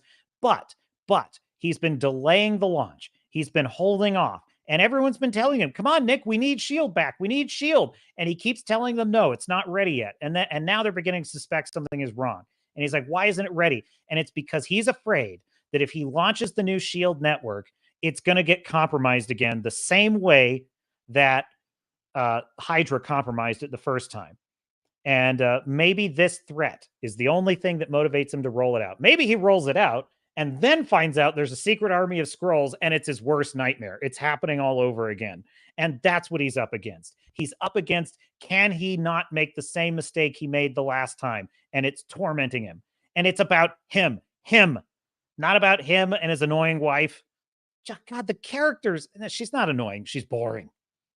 The characters in the show are, oh my God, the most boring of all the characters I've ever seen in the MCU. And that is saying something, my dear sailors and Starnauts. So anyway, there you go, Marvel. I just gave you an idea for a much better show that you will not use. So, well, we have had some fun. Have you and I, and we've been on Rumble. Oh, Gabby's in the chat. I'm sorry, Gabby. I've not been checking Rumble chat often enough. And says, God bless everyone for making Sound of Freedom a massive nationwide success. Many theaters are still sabotaging Sound of Freedom. Sound of Freedom was made for $15 million.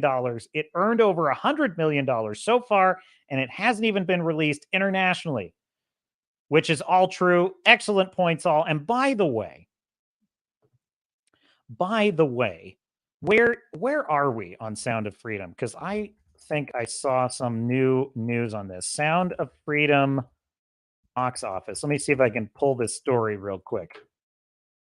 Yeah, it is $124 million. And it has been, and look, I'm not happy that Mission Impossible isn't doing as well as it has been, but it's just a fact. Sound of Freedom has stolen the show from Mission Impossible. That's incredible. That is incredible. Just purely in a, David and Goliath kind of sense, that shouldn't be possible. And yet it is. And yet it is. And it just goes to show you that, we're no longer living in the traditional archaic entertainment economy of the past. We are now living in the passion economy. The passion economy is people, there's so much now that we are drowning. I think I heard a figure, something like there's 15,000 new books published on Amazon every day, right? So how do you attract an audience? Well, you do it with passion. People are looking for what they're passionate about. And Sound of Freedom is a passion project. It is a passion project that is by people and for people who are passionate about, stopping this thing from happening. And as Gabby points out on Rumble, God's children are not for sale. And come 2024, those who would attempt to sell God's children, the penalty for that crime will be death. You who would traffic God's children have been warned. So, and whether or not the election goes the way I hope it goes, that's going to happen.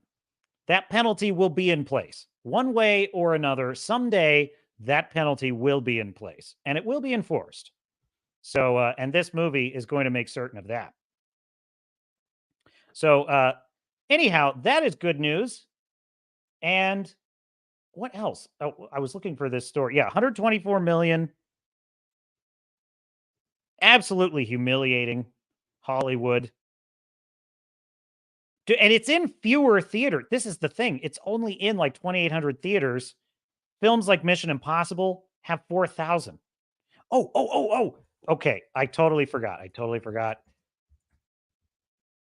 Yes, I do. I have one more for you. I forgot about this. Oh, where is it? I think it is possibly in a Screen Rant article. Oh no. We may have to continue into overtime because I just found a juicy one. Oh no. They just came out with these numbers. They came out with the ratings on Secret Invasion, and they are bad, folks. They are bad. Google, I swear, they hide this shit. They do. They hide this shit because they don't want people to know. Let me see if I can find. Hang on. Give me a minute here. I'm going to have to draft on another YouTuber to get you this story because I just cannot find it in the trending headlines here. Probably not surprising. Not surprising that I can't find it. So, where, let's see. There it is. I got it. Okay. Hat tip to Ryan Kinnell, RK Outpost. This is the story. I just want to grab the proof for you.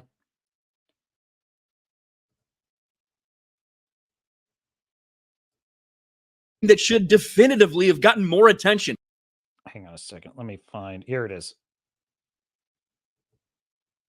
First premiere episode of Secret Invasion, and it is terrible for Disney and for Marvel. This shows, yes, there's no interest in this and nobody's watching. When you look at the top 10, the overall top 10 on streaming, if you just take a peek from June 19th to June 25th, this premiered June 21st, by the way, you could see that there's not a single side of Secret Invasion. It's not there in the top 10. In fact, When you go to original programming, which is split up between original and acquired. It was on the Nielsen's rating site. Oh, I could have found that. Now I know. So something that, like, you know, they're licensed from somebody or something like that. On original programming, you have to go all the way down to 5th. And there's Disney Plus Secret Invasion at 461 million minutes. This is pathetically low. These are not numbers that Disney's happy with. So hat tip Ryan Cannell, the angriest man on the internet. Yes. So hat tip RK Outpost. So as he's pointing out there, Secret Invasion, their ratings per Nielsen, they have not even ranked on the top 10 most viewed streaming shows, and they have only ranked in at number 5 in top streaming original shows. They can't even compete with just original shows. They're losers. So let's see. So Black Mirror is number 1. The Bear, what the hell is that? I don't know. Manifest, don't know what that is. The Surrogacy. So those are the 4 shows beating the crap out of Secret Invasion. That was for its first episode. So in its premiere, Secret Invasion didn't even beat those shows. So we're talking first episode, folks. This is not like, oh yeah, 5th episode, the viewership have fallen off. No, first episode of Secret Invasion, nobody cares. No, I'll tell you what, I was making videos on this. I stopped making videos on Secret Invasion because nobody's watching them. People like they like the Indiana Jones videos, don't give a shit about Secret Invasion videos, and I can't blame them, quite frankly. Yeah, and a buddy of mine, he wanted me to go watch Barbie to critique it on the show here, and I told him, I said, look, I'm not going to go watch Barbie, okay? Look, it's a bridge too far for your dear captain. Barbie is not a show made for me. It's not made for nautical commanding officers. It just isn't. I'm the wrong demographic. For a proper maritime commander, it's just not for me. Now, if people go see Barbie and they love it, I'm fine with that. I enjoy it, have a great time. And then people are like, but you got to review it because it's woke. And my response to that is, so I mean, it's like it's a feminist, crazy intersectional feminist nightmare. I'm like, so I have no quarrel with crazy intersectional feminism when it's in a movie that women are watching. It's like, if that's what they want, I'm fine with that. If that's what they want. What I object to is when they put it in Captain America, which is geared towards a male audience, and it's for the purposes of deliberately destroying the character and undermining what the character is supposed to be. That's when I object to it, because then they're just doing it for spite, and they don't even care that it's ruining the property. It's like, yeah, they're doing it to Captain. Now, does that mean I don't oppose the cultural rot? No, don't misunderstand, my dear sailors and starnauts. I'm the first person to say the Bud Light boycott is one of the most important cultural events in the last 30 years. That is no exaggeration. It has sent a seismic shift through the corporate world everywhere. So don't misunderstand. This is not me waving the white flag in the culture war. This is me saying it's not even fair for me to critique Barbie, because even if it were a good movie, I wouldn't want to watch it. I'm not saying, look, I would be happy if it was done well. Like, I've heard people say this could have been like Elf, and great. That would have been great. I would have been happy. It just still wouldn't have been my movie. So I'm not going to critique a movie just to bag on it for no reason at all. Unless I get bored. I guess if the captain gets bored, honestly, it's so far out of the orbit of anything I would want to watch. It just doesn't seem fair to me. It doesn't seem sporting. It's like hunting squirrels. It's not, like with an AR or something, just going and hunting squirrels with a scope and night vision. It's not sporting. I've got to take on something, that's trying to please me by putting intersexual feminism. Well, it's trying to wind me up. It's like, okay, then I'll fight with you. They just know they have you for 2 more hours, so they jack up the prices.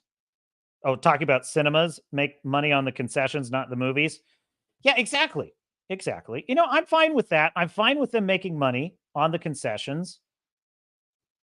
And, you know, but what I'm not fine with is this archaic, outdated policy of like, you can't bring in outside food and drink. I mean, come on.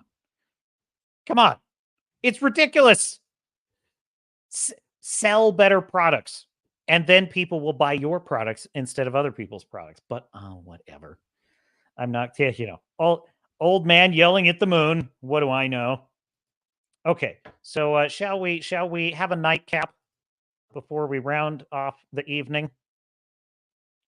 Share new screen. You know, it doesn't feel like a Sunday to me. It feels like it's like Thursday. I don't know why that is. I can't wait to bring this one to you. Oh, I just love it when they try and figure it out, don't you? 10 reasons Secret Invasion's episode ratings are so low. The viewership numbers for Secret Invasion's premiere episode might spell bad news for the Phase 5 series, as they're some of MCU's worst figures. The viewership figures for the premiere of Secret Invasion, blah, blah, blah. It's low. Let's just skip ahead, shall we? So this keyboard warrior here is desperate to figure out, why are they so low? What could explain it? Well, here are their 10 reasons. Number 10, Secret Invasion is a slow burn. Oh my God, this is a cope. This is bullshit. This is such bullshit. This is the lamest. I don't even need to see the rest. This is the lamest defense of the show possible. And this is what, you know, the only positive thing anyone is saying about it is, oh, it's a cerebral, slow burn spy thriller. It's like, no, it's not. There is no interesting dialogue in this. There is no interesting spycraft. This show has not any of the finesse of a Jason Bourne or a Winter Soldier. It has nothing even close. Nick Fury is unrecognizable as a competent character. I mean this, of all the emasculations and deconstructions of a male character I have ever seen since Jake Skywalker, this is truly one of the most thorough. They have deballed this guy 100%. I mean this. Samuel L. Jackson, if he's okay with this, what a bitch. Like, what an absolute bitch. Yeah, like, oh, Ronnie Perlman over there. Let me tell you something, motherfucker. Let me tell you how you can lose a house. It's like, Samuel L. Jackson, what, you know, get over there on Twitter and complain with old Ronnie Perlman. Why don't you? What a bitch. If he's not secretly just burned to a crisp over what they did to his character, I have no respect for this man. Denzel would never let this happen to him. Henry Cavill would never let this happen to him. Tom Cruise would never let this happen to him. Yeah. This would be like if Ron Perlman reprised the role of Clay Morrow in Sons of Anarchy, but now he doesn't ride motorcycles anymore because he feels really bad about all the wrong things he did, and he goes around apologizing to all the women in his life. But not even just that. Like, he literally is like going over to the Mayans and having drinks with them and just listening to them browbeat him about what a piece of shit he is. And he's just basically saying, well, thank you for that. That, I mean, and you know what? Ron Perlman would probably take that role. Instead of exploring the massive storyline laid out in Marvel Comics 2008, Secret Invasion, Marvel Studios has taken a much more grounded and realistic approach. This has the effect of making Secret Invasion a slow-burning series, which might not be to the taste of many viewers, certainly not to viewers that are less intelligent than I am. Previous Marvel Studios projects have usually jumped right into the action, especially Disney Plus series consisting of only 6 episodes, as Secret Invasion does. But the espionage, spy thriller themes of Secret Invasion mean the opposite is more beneficial. Even so, this simply means that some viewers have become bored with the series at the very first step. This idiot thinks that he's watching Homeland. He thinks that's the problem. It's like Homeland. It's like Homeland. It's very slow burn. Homeland was a slow burn, idiot. Homeland was. With an interesting character who is actually a member of the CIA solving terrorist plots. What? Okay, sorry. It was crashing on me there. Number 9. Viewers may have lost interest after disappointing Marvel. This is unbelievable. This is a real shot from the film Quantumania. Do I need to better explain why this is the worst film of the year? This is a real shot from this film. This is not like a meme. In recent years, particularly after the onset of the MCU's multiverse saga, multiple MCU projects have been met with criticism for not being able to capture the magic of the franchise, as well as their Infinity Saga predecessors. While it's arguable that many have been too critical of Marvel Studios' recent projects, several projects have been viewed as disappointing, including Black Widow, Thor, Love and Thunder, and Ant-Man and the Wasp, Quantumania. Does it ever get tiring having to be sort of calm and collected and massaging the headline for these shit movies? Does it ever get tiring to have to find a nice, polite way of saying that these movies are dog shit? It must be exhausting. Well, they're a little disappointing. I joke, but the reason why they have such a hard time admitting that these movies are failures is because all their stupid ideology is wrapped up in these movies. So if they were to admit that Ant-Man and the Wasp, Quantumania, and that The Flash, and Doctor Strange Mom, and Thor Love and Thunder, and Wakanda Forever, if they were to admit that these movies were garbage, they would be admitting that they're radical, crazy, intersexual, feminist, transmania garbage. It is not appealing to people. That their body positivity characters are just not wanted. So they would have to admit all of that. And they don't want to. So that's why they're like, well, they were disappointing. What is this? I honestly couldn't tell you if that's a meme or a still from one of these TV series. Despite being announced in December 2020, not much was heard about the Phase 5 series until the immediate lead-up in its June 2023 release. Secret Invasion simply may have fallen under the radar of several viewers, as the marketing campaign was much quieter than previous Marvel Studios projects. While Secret Invasion's marketing started slowly, Marvel Studios provided some innovative and creative marketing schemes in the immediate lead-up to the release of Episode 1, including displaying posters showing humans living alongside Skrulls. This was their marketing. Oh my God, this is so cringe. Oh my God, I'm so embarrassed just to look at this. So where are we at so far? So slow burn guards, yeah, bullshit. Viewers may have lost interest after disappointing. So what you're saying is the entire audience has left after about 7 dumpster fires in a row. Yeah, so that is accurate, if a bit understated. Then we have not enough marketing. This is always the answer. It's we didn't market hard enough. Market hard. Number 7, Secret Invasion's AI controversy may have put viewers off. AI's bad. It's bad.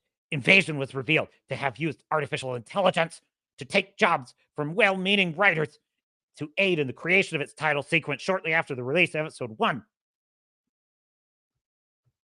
What else? Number 6, audiences may be waiting to binge watch Secret Invasion. Oh, that's nice. Oh, that's a cope. Oh, that is desperation there. You smell that? That's desperation, my friend. Oh, they're super excited. Don't you know? They're super excited. They're just waiting to binge watch it because that's what happened with like Game of Thrones, right? You know, and nobody watched it. The whole season, it was down, no ratings whatsoever. And then suddenly, episode 10 drops and the ratings explode because that's how it works, right? Do I have that right? Let's just a poll quote, shall we? Much like every MCU series that has come before it, Secret Invasion releases a new episode weekly. While this may be the more typical way of releasing TV shows in the past, nowadays many enjoy binge watching shows, which is not only possible once the entire series has released. Secret Invasion's finale is set to release on July 26, 2023. I'm so excited. So many viewers may be waiting so that they're able to watch the series in one sitting, relishing every moment instantly instead of having to wait week to week. Marvel Studios seems to have been addressing this desire as Phase 5's Echo is scheduled to release in its entirety. Oh, no, that's why. He's even coping. It's a cope within a cope. He's like, and by the way, this explains why Disney is very wisely such a brilliant company as Disney. They make such good decisions all the time. You see, they understand the people, they want to see Echo released all at once. And so that's why they're releasing it all at once. Couldn't possibly be because Echo is the most boring fucking character I have ever seen. I've never seen a more boring character until Nick Fury in this series. That couldn't be why. Number 5. Marvel Studios Disney Plus projects haven't always been the best. Anyhow, moving on. You buried the lead, my friend. You buried the lead. Marvel Studios certainly had a strong start with their long-form stories for Disney Plus as WandaVision, The Falcon, and The Winter Soldier and Loki introduced big screen audiences to the small screen MCU with brilliant storylines and excellent quality. However, this seems to have dwindled as more series have been released. Moon Knight was billed as a dark and sinister series, which didn't translate. Miss Marvel, everyone hated it because it was dark and sinister. That's why they hated it. Not because, are you an Egyptian superhero? I am an Egyptian superhero.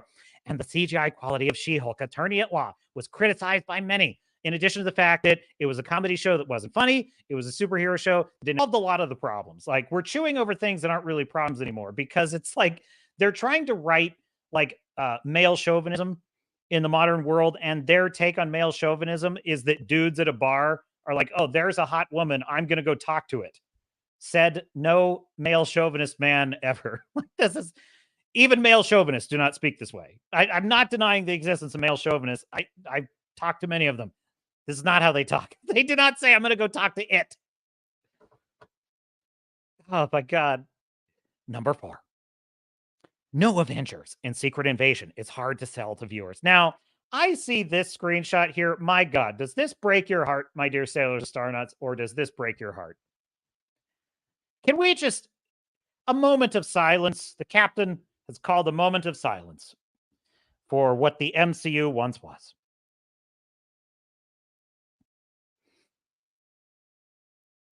Thank you. Thank you, my dear sailors and starnuts, for that moment of remembrance of what we once had. This image, I remember the trailers playing on TV when this movie was in theaters. Just this shot was one of the most incredible things I'd ever seen. It was every time it came on TV, I couldn't look away. I was like, wow, what a shot. Look at Cap America there. Look at Cap. He's perfect. He looks like Captain America. Iron Man in the suit. It's red. It's gold. It's got all of it. Hulk. He's big. He's green. Thor. He's got the cape, the hammer. It's beautiful. This is poetry. Anyway, back to the real world. Whereas Marvel Comics' Secret Invasion storyline featured a crossover with the majority of Marvel's existing heroes, Marvel Studios' Secret Invasion is much more stripped back, putting only Nick Fury front and center in the battle against the Skrull Rebellion. That's not Nick Fury, sir. That is a loser, mediocre man who does not deserve his position, being played by Samuel L. Jackson. The inclusion of the Avengers in any MCU project is bound to draw huge audiences, so the fact that Secret Invasion doesn't include any surely makes it difficult series to sell to mass audiences. The nature of the MCU means that viewers want to see superhero action on their screens. Well, no shit, Sherlock. Jeez, we have cracked the code. Please, Disney, hire this man. Somebody hire this man immediately. He will solve your billion-dollar losses overnight, because he seems to have hit upon an important clue. Viewers want to see superhero action in superhero shows. Jeez. I must fall on my knees in awe of such towering intellect. Anyway, number 3. Marvel Studios may have already spoiled Secret Invasion storyline. What storyline, sir? What are you talking about? Spoiled what, sir? The Skrulls have replaced Rhodey. Who cares? Who cares? Like, what are you? Agent Hill is not really dead. Who cares? Marvel Studios may have already ruined the outcome of Secret Invasion by releasing the trailer for the Marvels. Oh, no. No. Are we all at Twitter about the Marvels? Set to release in November 2023. Samuel L. Jackson appears as Nick Fury in the Marvels, alive and well aboard the Sabre space station, perhaps revealing that Fury survives Secret Invasion.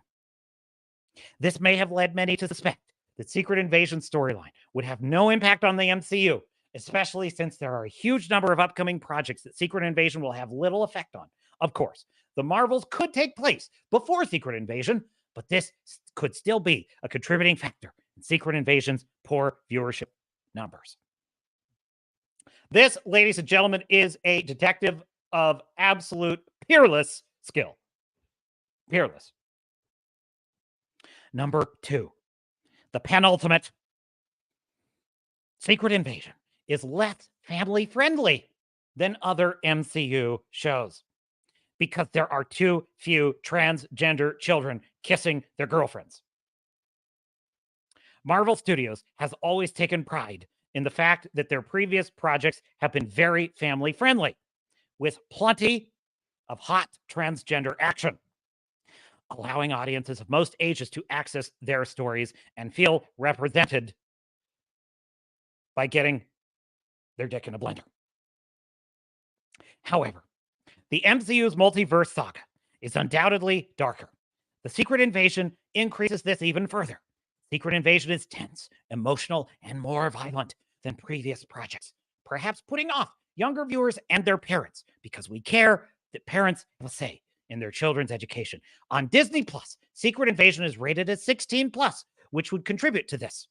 This is a problem that could become more prevalent as the R-rated Deadpool 3 is set to release in May 2024, and more adult-focused projects such as Blade and Daredevil Born Again will also have this effect.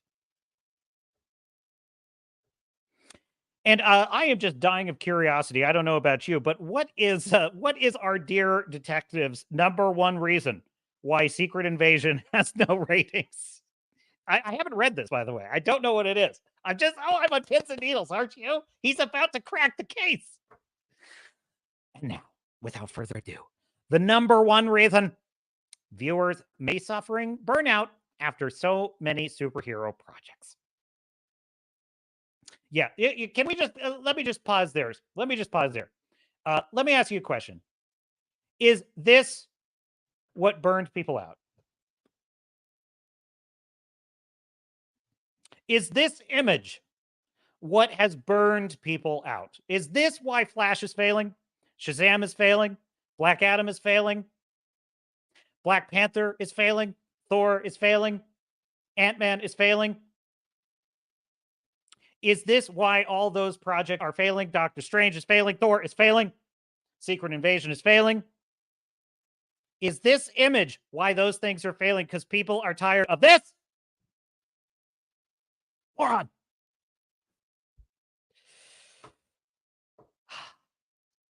Be calm, Captain. Captain must maintain decorum aboard a ship at all times is inappropriate for the crew to see the captain exercised.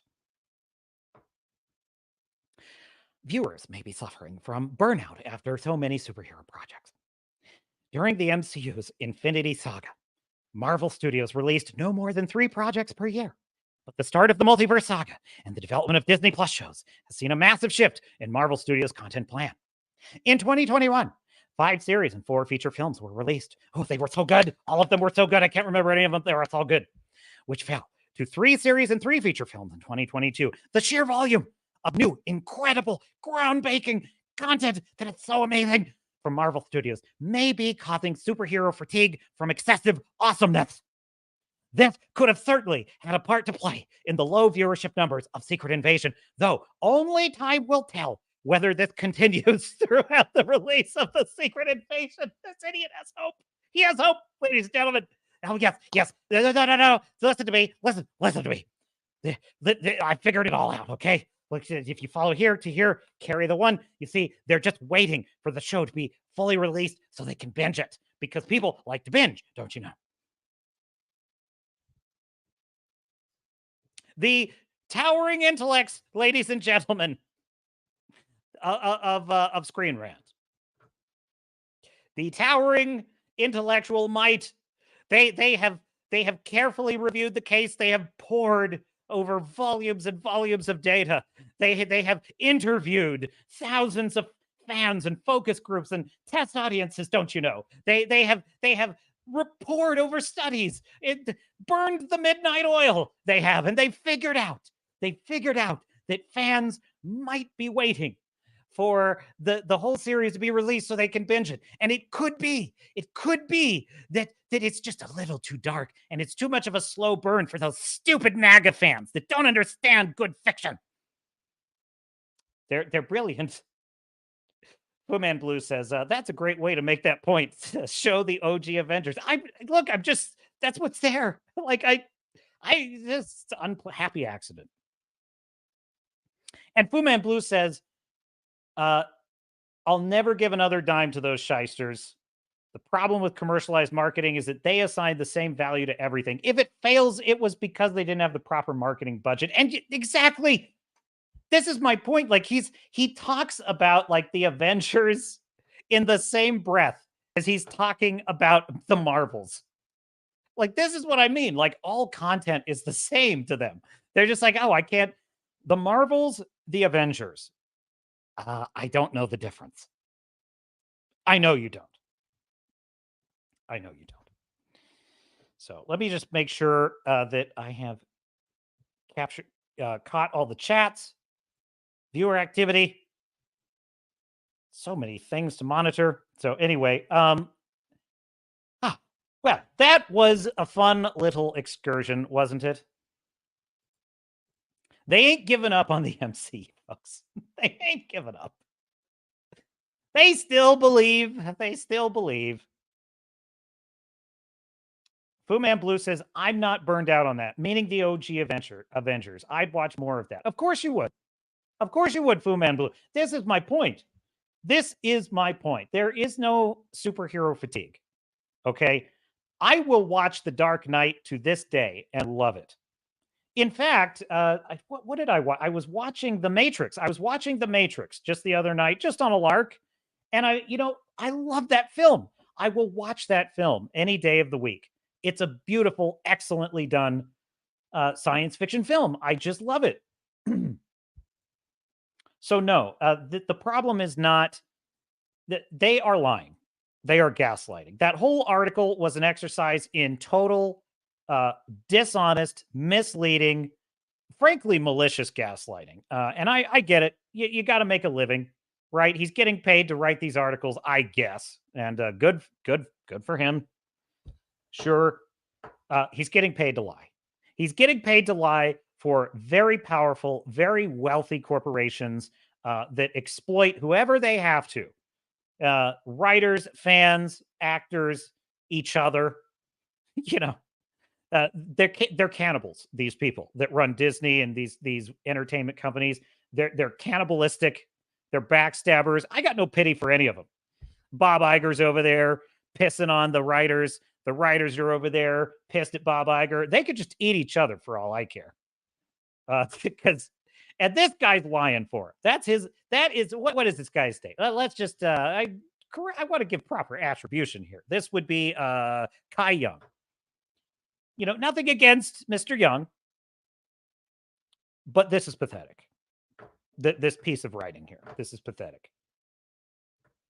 But, you know, on the other hand, I have sympathy. Like, what's he supposed to do? Is he supposed to go out here and say on Screen Rant here, Secret Invasion is a giant turd? I mean, people might actually be interested in reading this crap. But I listened to a quote from Steve Harvey recently, and he was talking about when you're going through a difficult time in life, you know, and you're suffering a lot. He's like, understand you're not the only one, and that God is preparing you for what you've asked for. That the trials that you're going through, the crucible that you're enduring, is God preparing you for what you've asked for. And it's a great piece. It's a great little YouTube video. Steve Harvey, inspirational speech. I loved it. And I thought, you know,